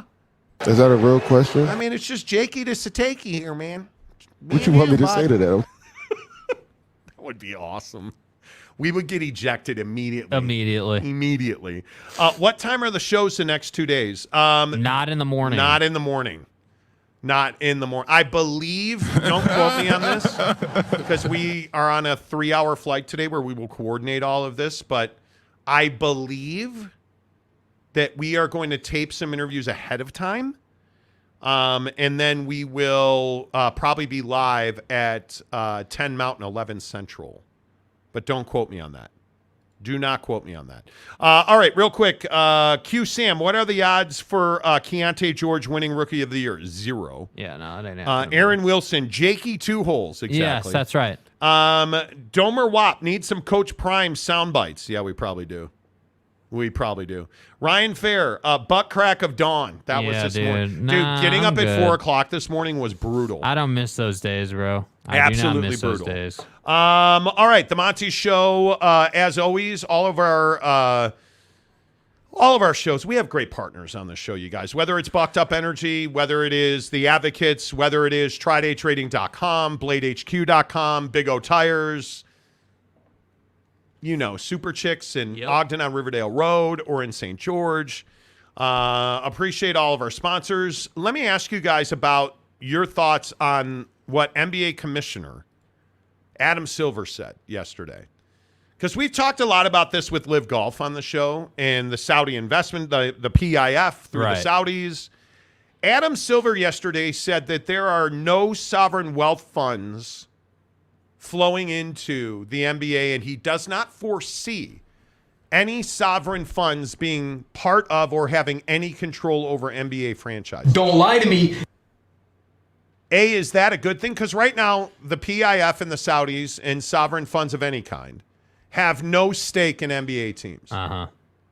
Is that a good thing, a bad thing? It doesn't matter. Like, what are your thoughts on that? Yeah, I mean, I think it's a good thing overall. I think that you start getting into really murky waters when you start involving, folks, like the Saudis, frankly, with all due respect. Folks like the Saudis that have that kind of money are not interested in being a minority shareholder in your business or in your organization. They're not. They're interested in coming in, having 51%, making all the decisions, and running the league the way they want to run the league, which is how you get products like Live. And I think that it's frustrating that the Saudis are, even to a smaller extent, in American sports. I hate it. And I think that the NBA deserves a lot of credit for not involving them. Now, are they just choosing not to involve them? Is it just a thing where they haven't gotten involved yet? I don't know. I'm not really sure. But I hope, I hope for as long as we can not to involve the PIF, because I just think it's risky business. You're dealing with dangerous people. You're dealing with people who literally cut people's heads off, and that's not an exaggeration. So to me, I think it's a good thing that the Saudis are not involved in the NBA. I'm curious, though, are we just going to call this like Saudi money, PIF money? Because if you look at the money coming out of Qatar, if you look at the money coming out of the Emirates, if you look at, there's a lot of money in the Middle East. Uh-huh. And there is a huge appetite for professional sports investment. And frankly speaking, I think you look at things like the English Premier League, where the Middle East plays a massive role in shaping policy in the English Premier League. You look at the NFL, you look at Major League Baseball, you look at a lot of leagues around the world. In some form or fashion on different layers, you have oil money being invested in those leagues and teams. And I don't necessarily think that's a bad thing. Yeah. I don't think that we can paint with broad brushes when it comes to, sovereign funds. And when we're saying sovereign funds, let's be honest, every single person is talking about the Saudis and the PIF and this Live Golf situation. It's why Congress wants to investigate the Live Golf PGA Tour merger. Having said that, I absolutely do not believe that it is appropriate to have Saudi money, and specifically PIF Saudi money, invested in the NBA or any other American professional sports league. I think when you look at the sources of that money and you look at the humanity or the lack thereof that is involved in the management of that money, and I'm talking about Qatar as well, you look at the reckless abandon that was deployed against human beings building soccer stadiums in Qatar for the World Cup, it was absolutely shameful. Yet you have Qatari money in Major League Baseball and the NBA. So should we just ignore the fact that, Qatar has a terrible record of human rights? Should we just ignore the fact that the Qataris have a terrible record of atrocities against women? We probably should not. Certainly, if we are going to hold the Saudis accountable for their bad acts, one, I think we have to hold everybody accountable for that bad act, and that includes ourselves. But let's not sit here and have Adam Silver pronouncing himself, clean and innocent with all of his money, because I don't believe that is actually the case. I do not believe that the NBA, cares that much about humanity. We had the scandal in China with the Rockets and David Morey, and right. Who are we really kidding? Is China really that different than the Saudis? Probably not. But somehow Saudi money now has become problematic or a stigma. Well, I think, politically speaking, or like just culturally speaking, the Saudis, I think, are in sort of a different category, if you will, because of who carried out, terrorist attacks in our country, like who did all those things. And I think, my generation, the millennial generation, is the generation that was youngsters when that happened, and we haven't forgotten. And yeah, China there are issues there, no doubt about it. And we're not going to dive into all the different issues with the two. But my point here is just that I do think that the both parties do awful, horrible things. The difference is that the Saudis, as far as our country are concerned, are thrown into the terrorism category, and China is not, because we export and import with them so much. So we don't really have a choice. So to me, I agree. Adam Silver wants to sit up here and say, hey, we don't have Saudi money, but yeah, man, the Qatar folks in Qatar, yeah, boy, we got a lot of money from there. And it's really no different. I mean, they're not the same people, but it's still the Middle East. There are still people dying, just in different forms and fashions. So I think the other point here is that when you look at which games are global and which games are not, you start to understand which games the Saudis and folks overseas are involved in and which are not, right? The NFL, not as involved with the Saudis. The NHL, not as involved with the Saudis. Now, you want to look at the Russians, that's, again, different party, right? But also involved. So that's why I say, the NFL is really the only non-global, truly global game. Do they play games in London or Germany? Yes. But soccer is a global sport. Basketball is a global sport, right? Like hockey is a global sport. The NFL is not a global sport. And that's where I think the difference lies. Yeah, and I just think it's really interesting that you have Adam Silver coming out and making comments like that when very clearly, that's just not the case. When he talks about no sovereign owners in the NBA, and his exact quote was, I don't want to say I don't want to say what could ever happen, but there's no contemplation right now. It's very important to us, putting aside sovereign wealth funds, that individuals are in a position to control our teams, be responsible to the fans, and be responsible to their partners and to their players. Well, that's all well and good, Adam, but the fact that the Qatari Wealth Fund, which is a sovereign fund, has a 5% stake in the Washington Wizards, and really it's Monumental Sports, which owns several teams in Washington, they're in control of your teams. I mean, there's no way to get around that. And it's only a 5% stake. That's not a 0% stake.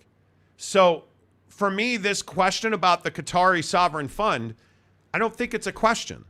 They have a 5% stake in Monumental Sports. And I think what Adam's trying to hide behind there is hey, we don't want the PIF to be the owner of They don't team. want to say that they have Middle Eastern oil money in their league that's controlling teams and players. At some point, though, I think it's a matter of if not, or when, not if. And I don't think it's a bad thing. You can't paint people in broad brushes. Not everybody in the Middle East is a terrorist. Not everybody in the Middle East has committed bad acts against journalists, and not everybody in the Middle East has has created acts of terror. But yet you hear Middle East, it's that's in your mind. We have to, in my opinion, be open-minded and understand whether it is people of color, whether it is, Caucasian people, black people, Asian people. You can't paint people into a broad brush based on the way they appear or where they're from. Are all Americans racist? No. Are all Middle Eastern ethnicities, are those all people? No. Not all people are all anything. And I think this right here is Adam Silver, in my opinion, playing to a stereotype. Mm-hmm. He is trying to quell what he believes will be controversy about Live Golf and the Saudis, when I think it's a very different thing. Again, is the Qatari fund clean? I don't know. Do I agree with the way they handled the World Cup? I absolutely do not. Right. That's my, if you want to talk about something 1v1, the Qataris, in my opinion, the way they handled the World Cup was horrendous. Yeah. Horrendous. People died building their stadiums because of the conditions that they were forced to work in. Yeah. Plain and simple. And there's no getting around that, man. Yeah. There really is no getting around that. All right, let's get your comments on it. Make sure you hit the like button. Aaron Wilson says NFL South America would be dope. Aaron also says it's not enough money until Monty is reciting the Quran, Tom says. Ooh, what do you mean by that? Tom says Saudi money is involved with YouTube, Coke, Apple, etc. And we talk about this all the time. Google's a behemoth company. Apple's a behemoth company. I mean, every single piece of product that you have in your home most likely has fingerprints of something that we would call taboo. Right. I think that's a fact of life. You get in trouble when we have conversations about Live Golf, where you knowingly took blood money to enrich yourself. Yeah. There's no way Phil Mickelson's ever getting away from that. The stigma around Phil Mickelson, in my opinion, is he had gambling debts he could not pay, so he got into bed with the Saudis. Saudi stooge. I don't think there's any way. That's a question Saudi from stooge. the English media asking golfers if they feel like a Saudi stooge. Saudi stooge. Because they took Live Golf money from the Saudi Arabian government. It's awfully difficult to get away from that. Yeah. I don't think there's any issue with Congress investigating the PGA Tour and the PIF merger, because now the Saudi Public Investment Fund is going to have significant control over an American sport. Which I hate. You took blood money is very different than, hey, every Apple product I have here, people died making it. Or Coca-Cola, or, yes, you're exactly right. Tom's not wrong at all. But I think there comes a point where you can only control what you can control. And when Adam Silver's talking about no sovereign ownership, that's just not correct. Yeah, I think that what becomes difficult for me in these conversations is when people are like, oh, well, people died making your iPhone. Well, it's like, yeah, dude, but we really don't have a choice at this point. It's Correct. not like I can, like... People died making your Droid phone. Yeah, I just think that the point I'm trying to make here is that guys at the NBA level have a choice, right? Like golfers had a choice. We don't have a choice. We have to have a smartphone. Phil Mickelson had a choice. Yeah. And the sad thing is when you look at Phil Mickelson, yes, exactly right, Aaron Wilson. He's actually a cool dude. He is a very cool dude. His sister is a very cool chick. I worked with her at Sporting News. Great person. Phil Mickelson, until this happened, I would have said, yeah, he's a good dude. I've met him, I think, 3 or 4 times through my career. I've interviewed him a couple times through my career. He's always treated me well. Always.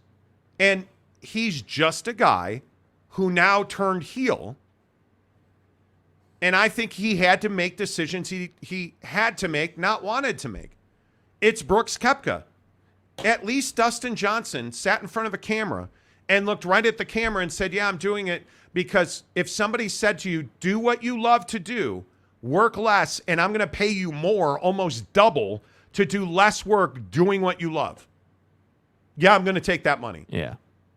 Mick sat right up on a dais and tried to spin and deny and all of that.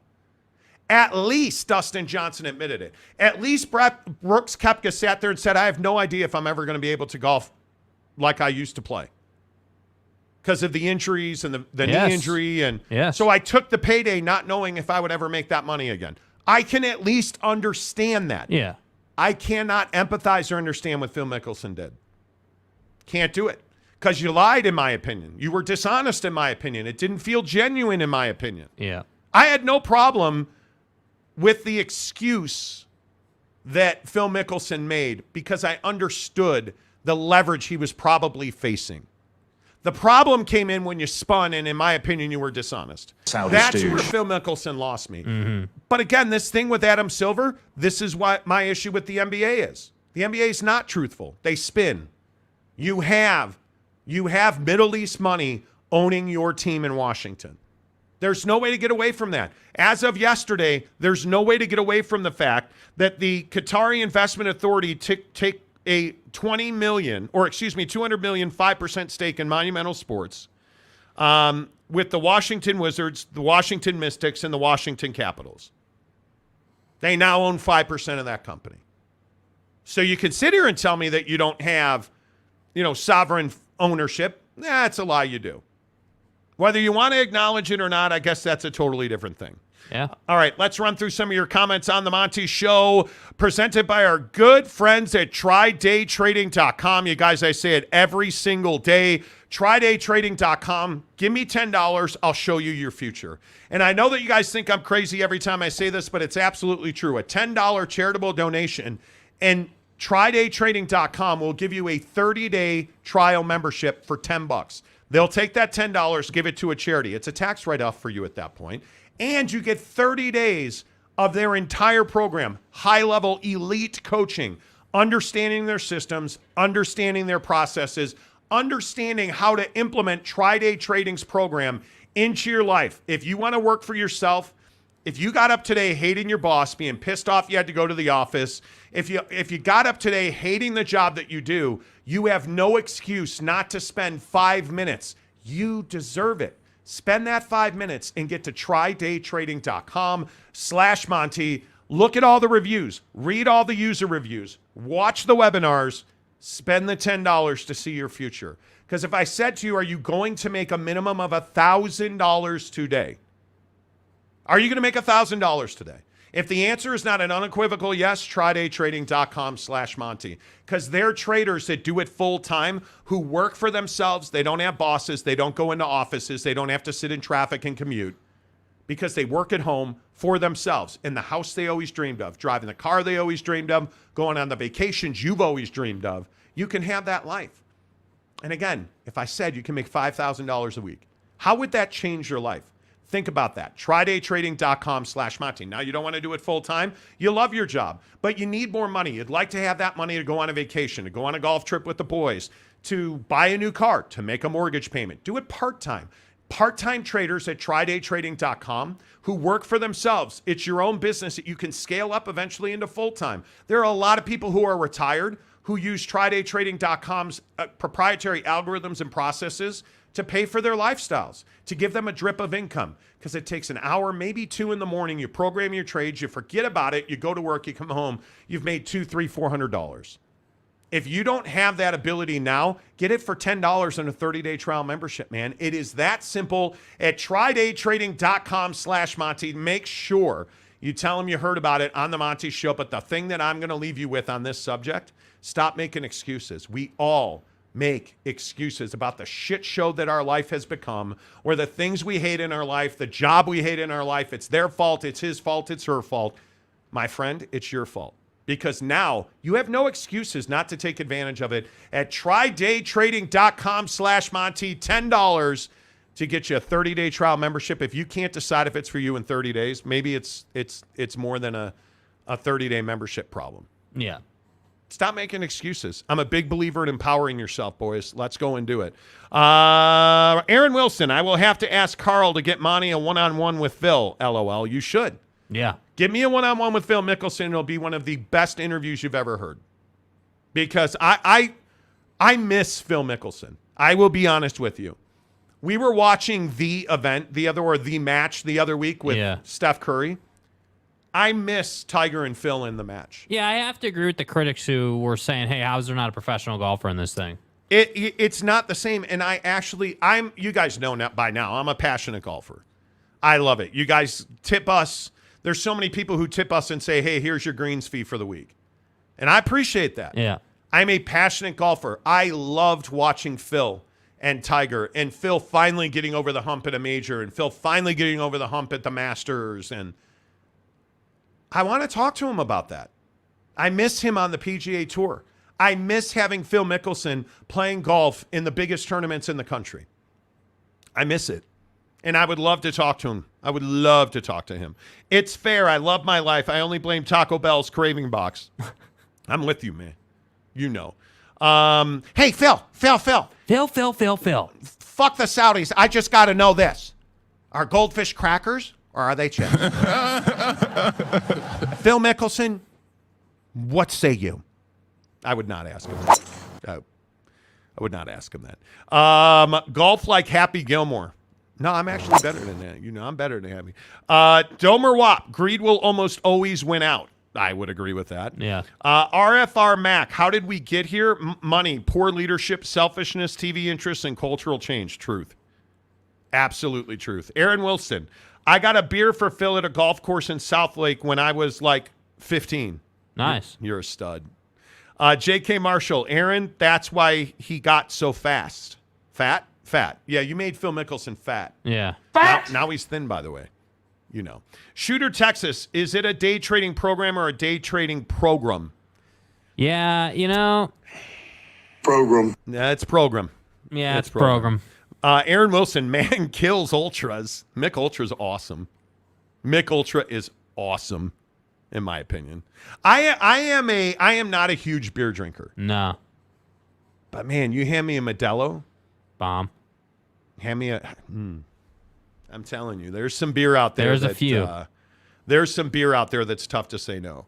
Salty Drunk, let's not get critical on how Monty reads comments out. It's impossible to see every comment and content. It is God. really difficult. Who do we have? Who is it today? It is very difficult. It is very, very difficult.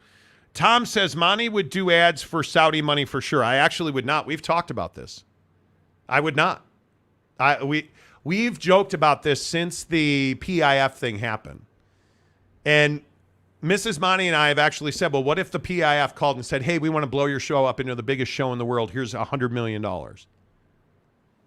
I don't think I could do it. Yeah. I don't think I could do it. Because once you take that money, man, it changes the fabric of your DNA. Yeah. And it's a lot of money, dude. If somebody offered me Brooks Koepka money or Phil Mickelson money, dude, that's tough to turn down. And you will suffer the consequences of that money driving the nicest Porsche Cayenne GTS. Totally understand it. In your mansion with your golf course in your backyard, totally get it. But at some point, you're going to have to put your head on the pillow and stare into the darkness and wonder who you are. Yeah. That's an awfully difficult thing to say no to. Yeah. You know, it is. And I'm being serious. If think about your dream job. If the Saudis called you and said, we'll fund your dream job. We'll pay you more money than you will ever need or know what to do with. How do you say no to that? It's tough, dude. It's really tough, but I think you have to. And I think that's why guys like Tiger and Rory and all these guys on the PGA Tour, the Justin Thomases of the world that said no. I mean, that's tough, dude. Justice will come around for them at some point. That is the guy who just won the first tournament in years. Wyndham Clark. No. Oh, my God. Ricky Fowler. Thank you, Jesus. If Ricky Fowler takes that Saudi money, we never get that moment. Yeah. Wyndham Clark, we never get that moment. Yeah. Right? So what are you really getting? Yes, you are wealthy beyond your wildest dreams. But we don't get the Ricky Fowler moments, the Wyndham Clark moments. We don't get Tiger's unbelievable shot at Pebble Beach underneath the tree all those years ago. Yeah. That's what you worry about, man. That's what I don't know, dude. That's what you worry about. Talking with Raphael podcast. Don't forget about the soccer players that are going there too, taking that money. Ronaldo. Yep. Leo Messi not going there. Not going to Saudi Arabia and taking the MLS deal. Phenomenal. It's unbelievable. Yeah. Unbelievable. Giggity, how about you send the Saudis to me and I'll take the money and give you boys the best Xmas present ever? Whatever you say, man. Dude, it's tough. I get it, man. And look, I'll just, in my opinion, a possible scenario, maybe possibly with Phil. Let's say Phil was $100 million in gambling debt. And he got a $250 million signing bonus. How do you say no to that? Yeah. They're going to hand you a check or wire you $250 million overnight. How do you say no to that? Yeah. I that's why I said I get it. I understand it. I don't like it. Yeah. I understand it. I don't like it. Yeah. I don't like it at all.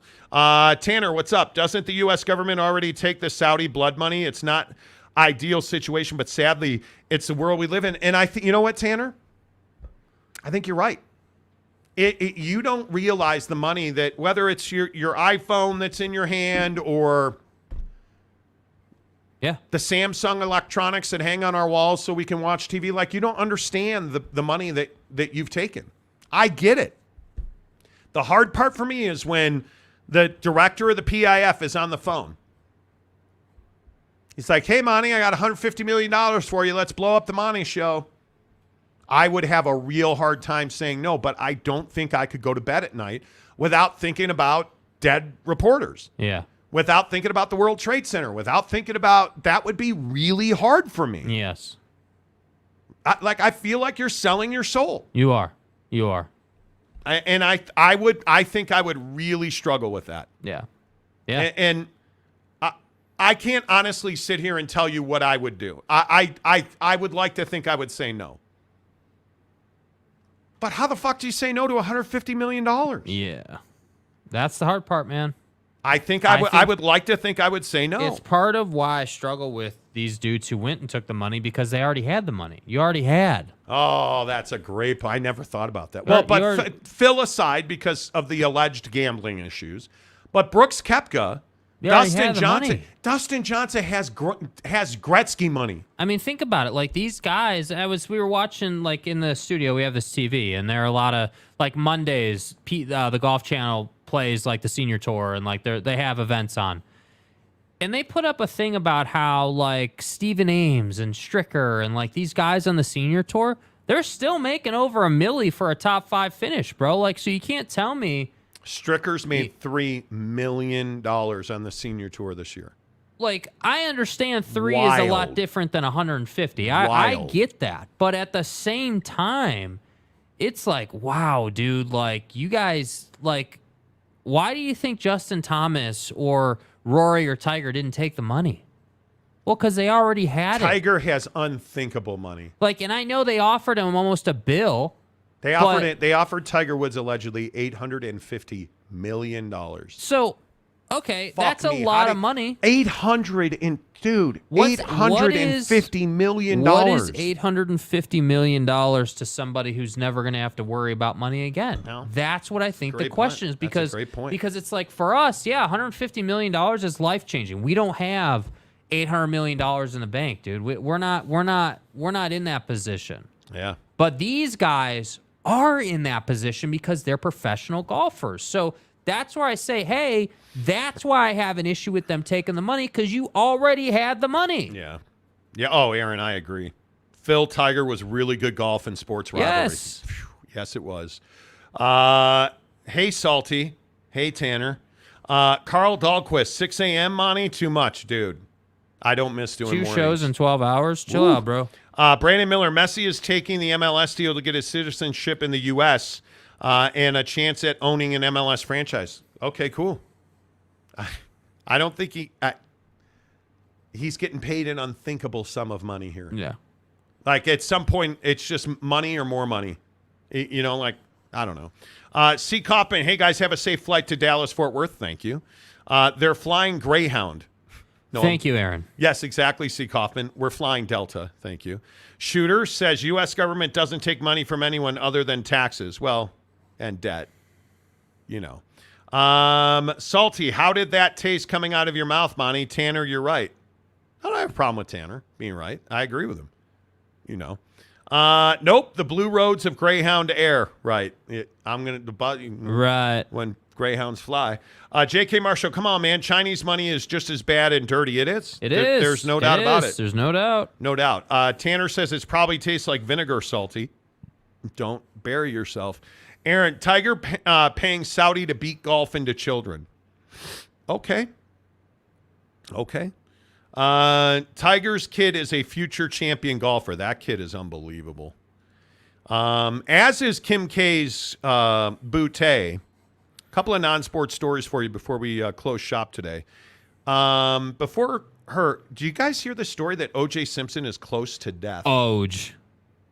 So O.J. Simpson apparently almost died. He was almost unalived. So it's interesting to note he has some kind of heart problem, and he almost died apparently. Damn. And is telling people how just absolutely devastated he is that he knows the end of his life is near. Yeah. And I've heard people saying, well, like, he's scared to go meet his maker. And well, why? I thought you were innocent, bro. He says he is devastated that he sees the end of his life. because he almost died from this heart ailment. Can you imagine being O.J. Simpson and having unalived, allegedly, and not even allegedly because you were found guilty in court or responsible?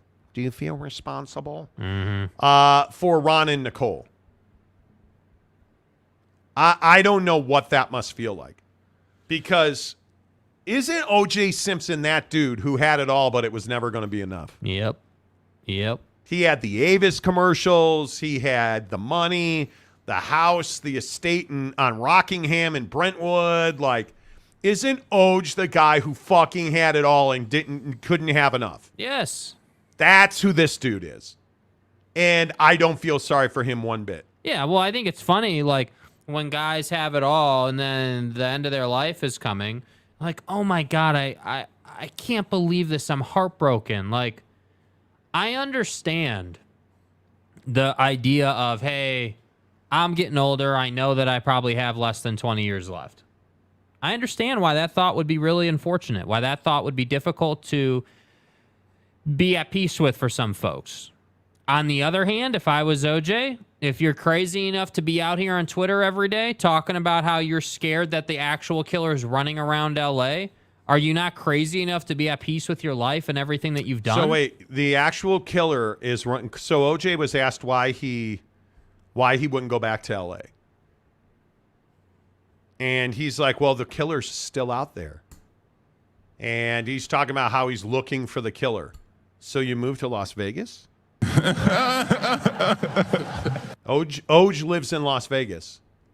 Do you think killers don't have cars or buses or trains or planes? Hello. LA to Vegas is a 3.5, 4 hour drive, depending on how many cops are on the freeway.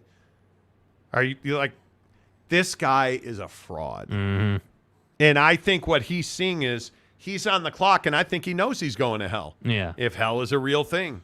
Mornings are better. McCluskey, O.J. Simpson, the most famous L.A. Dodger in history. See what the L.A. Dodger. Right. See what McCluskey did there. Giggity. Okay, look in a mirror, and you'll find the killer, O.J. Exactly right. Oj. Wonder if O.J. will get another stab at life. See what he did there. See what he did there. You know. Truck stop Gumby, O.J. and Madonna. Yeah, how about that? Madonna almost died last month. Man, remember when Madonna was just on fire she was a sex machine, and then she got her face like injected with a bunch of chemicals, and now she looks like a robot. Dude, that's Madonna almost died.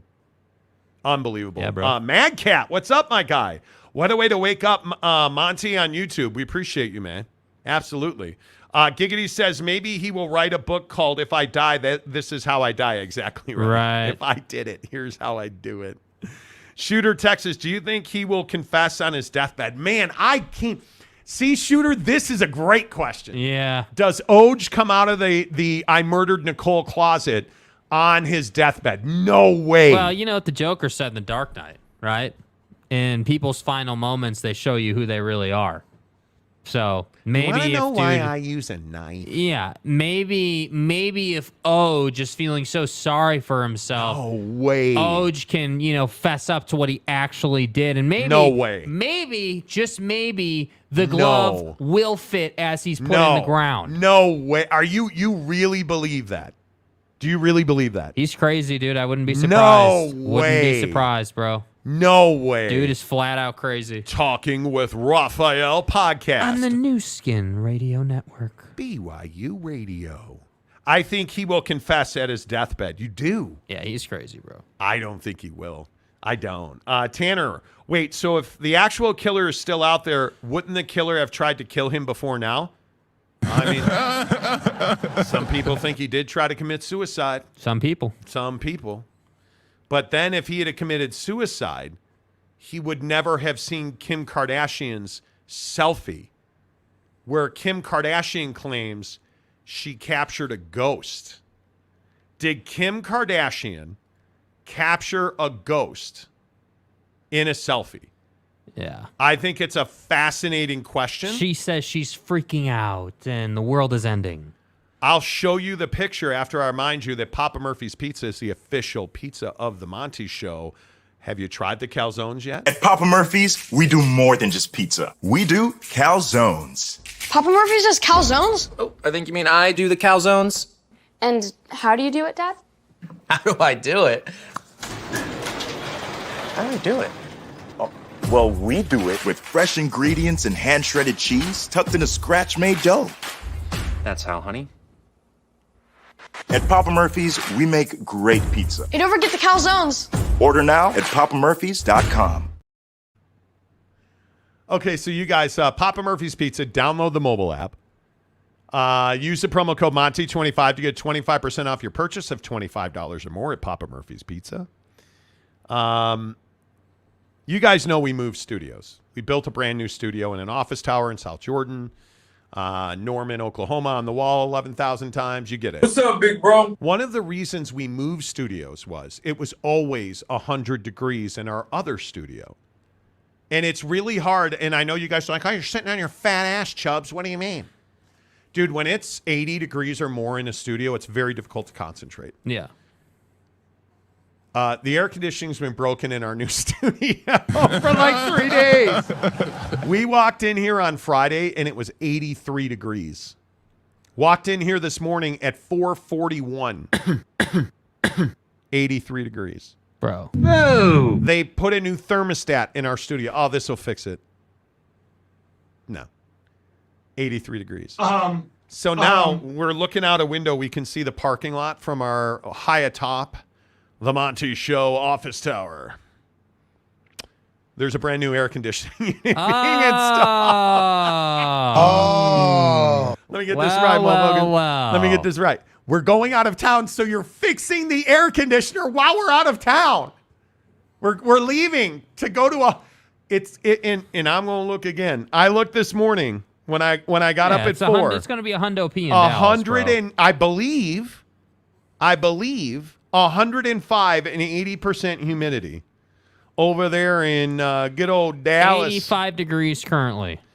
Dallas, Texas. Dallas. And you know what the funny thing is? Oh, my God. Today it's only bro. 97. Tomorrow, turn it up. 103, 104, 102. 102. Bro. Humidity, oh, my God. Here, let me pull up the... If you guys for weather on Twitter... Oh, my God. If you guys don't follow the National Weather Service in your area, so like National Weather Service Fort Worth, right? Like they have their own sub-Twitter accounts. There's a heat advisory starting tomorrow. Yeah.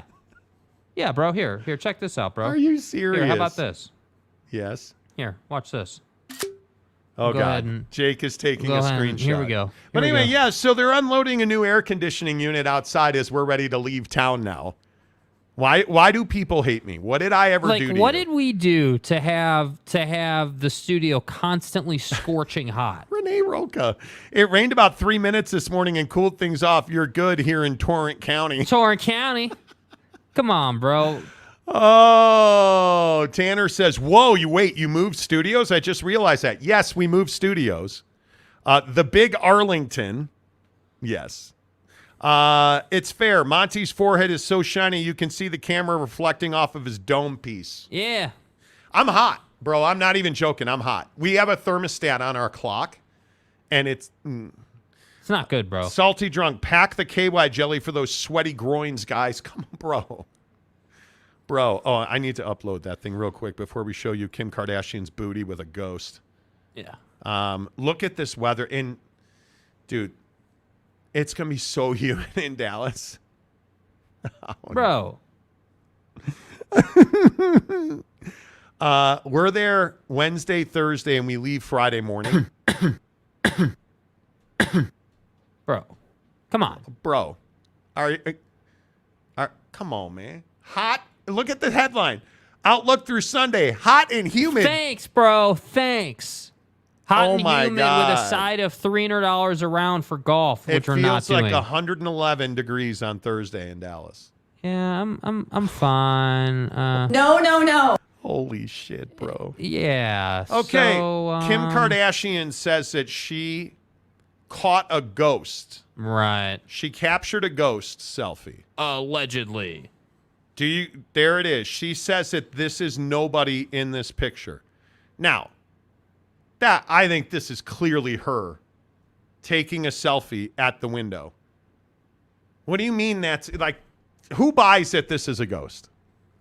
Yeah, it's kind of hard to understand, like when you look at where she is versus where the shadow is. The thing that I've been trying to work out in my head is the figure in the shadow is like leaning against the wall or whatever, or that's how it appears. It's next to the window. The ghost reflection is clearly in the window. Yeah. I believe that this is her. That's her reflection. Now, obviously, the booty ain't big enough. Do you really think that's a ghost? I'm not ready to say it's a ghost. This could be totally just a scheme. Someone could be standing there and she says or not. Like, now there's a couple of things. Number one, I don't know what this purple circle is. Yeah, I don't know what that is. Number one, she's a beautiful woman. Yeah. I mean, without makeup on, and I say this to my wife every day. I think my wife is better looking without makeup. She's a pretty girl. Kim Kardashian's the exact same way. I love that she's willing to post selfies without makeup on or being all glammed up. Yeah. But there is no way that that's a ghost. This one I do not believe. Mm-hmm. At all, not Wonder not if the that's case. the ghost of Tom Brady past.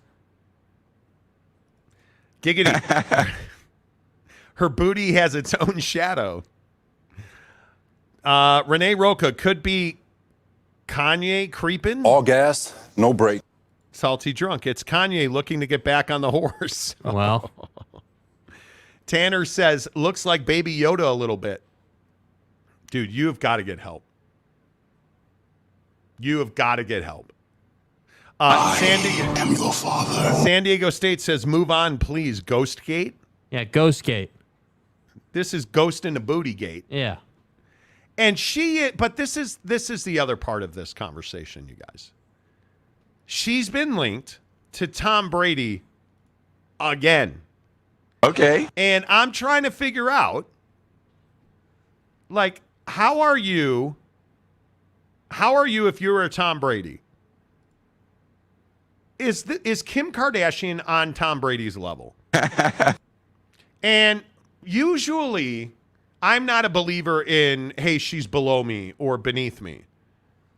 But Kim Kardashian is a former porn star who is only famous because she has a sex tape. Yeah. That's the only reason this woman is who she is today. Because she made a sex tape with Ray J. Yeah. Right? And is she talented? Certainly. Is she a celebrity? Certainly. Is she famous? Certainly. But let's not make it out like she's a fashion icon who's famous for makeup and her reality show. Right. She's famous because she made a sex tape. Mm-hmm. And you're Tom Brady, who is famous for being an NFL player and dating supermodels and being married to the supermodel. Right? So you're telling me that you are Tom Brady and you're gonna trade Gisele Bündchen for Kim Kardashian. And again, I think Kim Kardashian is a porn star. Does that make her a bad person? It doesn't. But that makes her somebody that Tom Brady cannot date. Okay. Like, I've never understood this. Yeah. And I don't know. I'm not purposefully demeaning Kim Kardashian. Mm-hmm. But they're on different levels, man. Like, you cannot look at Kim Kardashian, who, again, Ray J, I mean, look at the list, dude. Kanye West, everybody's favorite anti-Semite, like, that. Okay, let's see. Pete Davidson, Kanye West, Pete Davidson, Tom Brady. Oh, that makes perfect sense. Yeah, perfect progression there. For Kim Kardashian. Do you really want to be the Pete Davidson, Kanye West, Tom Brady? His cock. Tom Brady. His cock. Tom Brady. His cock. You cannot do this. Yeah, it doesn't. Unfortunately for Kim K, for Tom, it's not a fit, man. It's just not, it's not. Yeah, no, you can't do that. And bro. it's fair is not wrong. So we all have to say it. Men sometimes need to date a 6 to appreciate a 10. This cock. Yep. You're not wrong. Yep. Renee Roca, I think Kim K is hotter than the ex. Well, I think Kim Kardashian is beautiful. She is glamorous, but she's a porn star. It's that simple. Kim Kardashian's a porn star. Gisele Bündchen is the greatest supermodel who's ever lived. Is she hotter than Kim Kardashian? Some say potato, some say potato. It's up to you. yeah. Right? They're both ridiculously beautiful women. Yeah. One's a porn star, one's a supermodel. Yeah. Yeah. You can't get away from that. If Tom Brady truly is dating Kim Kardashian, I think this would be a huge mistake for his reputation. I agree completely. I just can't be fumbling in your post career. No. Truck Stop Gumby. Giselle is Olive Garden and Kim is the trip to McDonald's you regret. Okay. Wow. Oh yeah. Gisele Bündchen, she's Sizzler, but that Kim Kardashian's Chuckarama. Chuckarama. She's a buffet. Giselle is a dime. Yes, she is. Yeah. Yes, she is. Yeah. J.K. Marshall, Renee, you are correct that Kim K is hotter than the ex. Supermodels are typically stick figures, but that's the thing that is different about Giselle. Giselle's not a stick figure. She's actually got like hips and curves, and she's a beautiful woman. Yeah. Yep. There's no question about that. Yeah, she's next level, man. Does she have the hips and curves that a Kim K has? No. No, she doesn't. But she also hasn't been with Pete Davidson. Fuck me, Pete Davidson? Get medieval on your ass. Pete Davidson. You mean that guy from those god-awful Taco Bell commercials? Kim K. Pete Davidson. Because it's garbage. Is Aaron Rodgers dating Kim Kardashian? No, he's not. I'm a man. Actresses. Danica, by the way, if Danica Patrick, dude. Yeah. She's doing well, bro. She's doing really well. She's doing well. You can't, if you are Tom Brady, you cannot do this. Yeah, she's doing well. You can't. Tanner, so who's the Mo Bettas, Giselle or Kim? Oh, Giselle. San Diego State, you say between, I say betwixt. Exactly right. Yeah, betwixt. Between. Kay Sumbry, is this real life? What day is it? It's not today. It's 2 weeks from yesterday, bro. Yeah, it's tomorrow. Yeah. It's fair. Kim K is not better than Giselle personally and physically. One's a porn star, one's not. Yeah, Kim K's the Saudi money and Giselle's the PGA Tour. Fanboy Prime. I love the stick figure, dude. It's okay to play in the trash every now and then, but you got to realize. Stop right there. Just stop right there. It's okay to play in the trash now and then? Jesus, man. But you got to realize you're going to get dirty. Dude. Oh, if you're going to pray for rain, you got to deal with the mud, too. Oh, my God. If she's McDonald, I will have a double helping. Wow. 2 Americas, Scott Graywater says. Okay. You know it burns when Pete Davidson pees. Dude. Couldn't you say the same thing about Nick Cannon? Yes. 15 kids later. God damn. I don't know. I love the way you guys bring up the history, LOL. Find me a pure female. My mother is not pure yet. Chris Karn, what's up, Naperville Bears? Did the studio ghost follow you to your new pad? Yeah, because the air conditioning's broken. Again. But admittedly, since we said that, it went down 2 weeks. The ghost decided to wake up.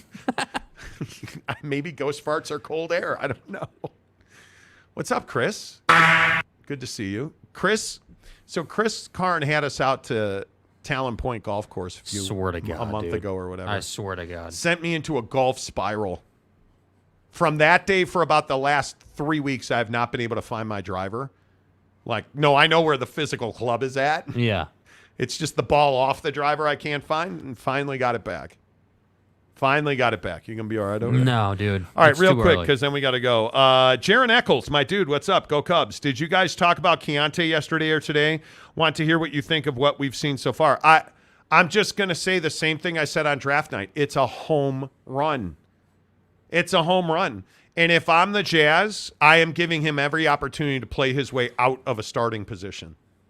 I'd be starting him. He is bigger than Colin Sexton. He is physical. And the thing that he has shown you is he can shoot and he can dime out. Yeah. And I think it's absolutely a home run. I would not play him another bounce of the ball in Summer League. Yeah. It's over. Like he is, let's be honest about Keontae George right now. He is your best point guard on the roster. Yep. Period. Yep. That's it. Just stop right there. Who's your starting point guard? Keontae George. Yeah, I think it's Keontae. I think they're probably going to start JC at the 2 guard. And That's then what I'd be obviously doing. you've got John Collins, Laurie, and Walker. I would have my 1 be Keontae. JC would, unfortunately, be my 2. Laurie would be my 3. John Collins would be my 4. And Walker Kessler would be my 5. Run it out there. That's my starting 5. And Colin and THT come off the bench. I'd trade Colin Sexton. I'm trying to get in on the Dame deal. I'm trading anybody I need to trade that's not a starter on this team. Yeah. I would. I love what we've seen. Shooter, it's not about Giselle versus Kim. It's about just how crazy and stupid is Kim. This is dangerous for a guy like Brady. PR nightmare. Kim's not stupid. She's not stupid, man. She just is. She's gotten herself in some trouble. Yeah. What about the Maverick Cats? They there too? No, they are not here. No, the Maverick Cats are no longer a problem. They of are ours. no longer a problem. Salty drunk. No wonder Jake has taken so long to find the one he's been looking for, Mother Teresa. Well, you pretty much found Mother Teresa. Pretty much. Giggity, Jake doesn't need Mother Teresa, just not a door where everyone has had a turn. Oh, my God. Your mama's such a hoe. They call her a doorknob because everybody gets a turn. I'm going to get medieval on your ass. Remember mama jokes in Yes. school? Yes, I do. You know. Case and Wallace, enough said, could be. If the Jazz don't develop Keontae into an NBA star, they just can't develop players at all. Told you Keontae was going to be a star point guard. You did. Yes, you did. Truck stop Gumby. Giselle's that girl you want to be seen with walking into Roots Chris. Kim's that girl you want behind the Perkins. You're not wrong. Yeah. You're not wrong, although most people think Giselle is a feline. Jeremy Severe, we haven't even seen Taylor Hendricks' future is bright. I agree with that. Landon McCurdy. What's up, Landon? Forgot the show was early today. Bummer. You can go back to the beginning. Yeah, that's okay. It's fair. Says, have a good one in Dallas. Make sure you get a tour of AT&T Stadium. We will do that. Do not forget, starting tomorrow for the next 2 days, live in Torrent County, Arlington, Texas. Torrent County. Big 12 Football Media Day, presented by BladeHQ.com. BladeHQ.com. Please go support our partners on Big 12 Media Day. BladeHQ.com, the best knives from the best knife makers. Any blades you need, any outdoor equipment you need, clothing, batons, flashlights, you name it, they've got it. BladeHQ.com presents our coverage of Big 12 Football Media Days. Don't forget about our guy, Ryan at Big O Tires in American Fork. Absolutely your Utah County lift kit headquarters. Easy for me to say on 3 hours of sleep. Ryan, appreciate you at Big O Tires. Thanks to everybody at BladeHQ.com. The Monty Show, as always, presented by the Advocates. Get there now. Ask them, how can I help you send a homeless kid to school? Oh, you don't need legal advice? Great. Go help a homeless kid get back to school at theadvocates.com, UtahAdvocates.com. Make sure you tell them you heard about it on The Monty Show. Until tomorrow from Dallas. Jake, say goodbye, Jake. Goodbye, Jake.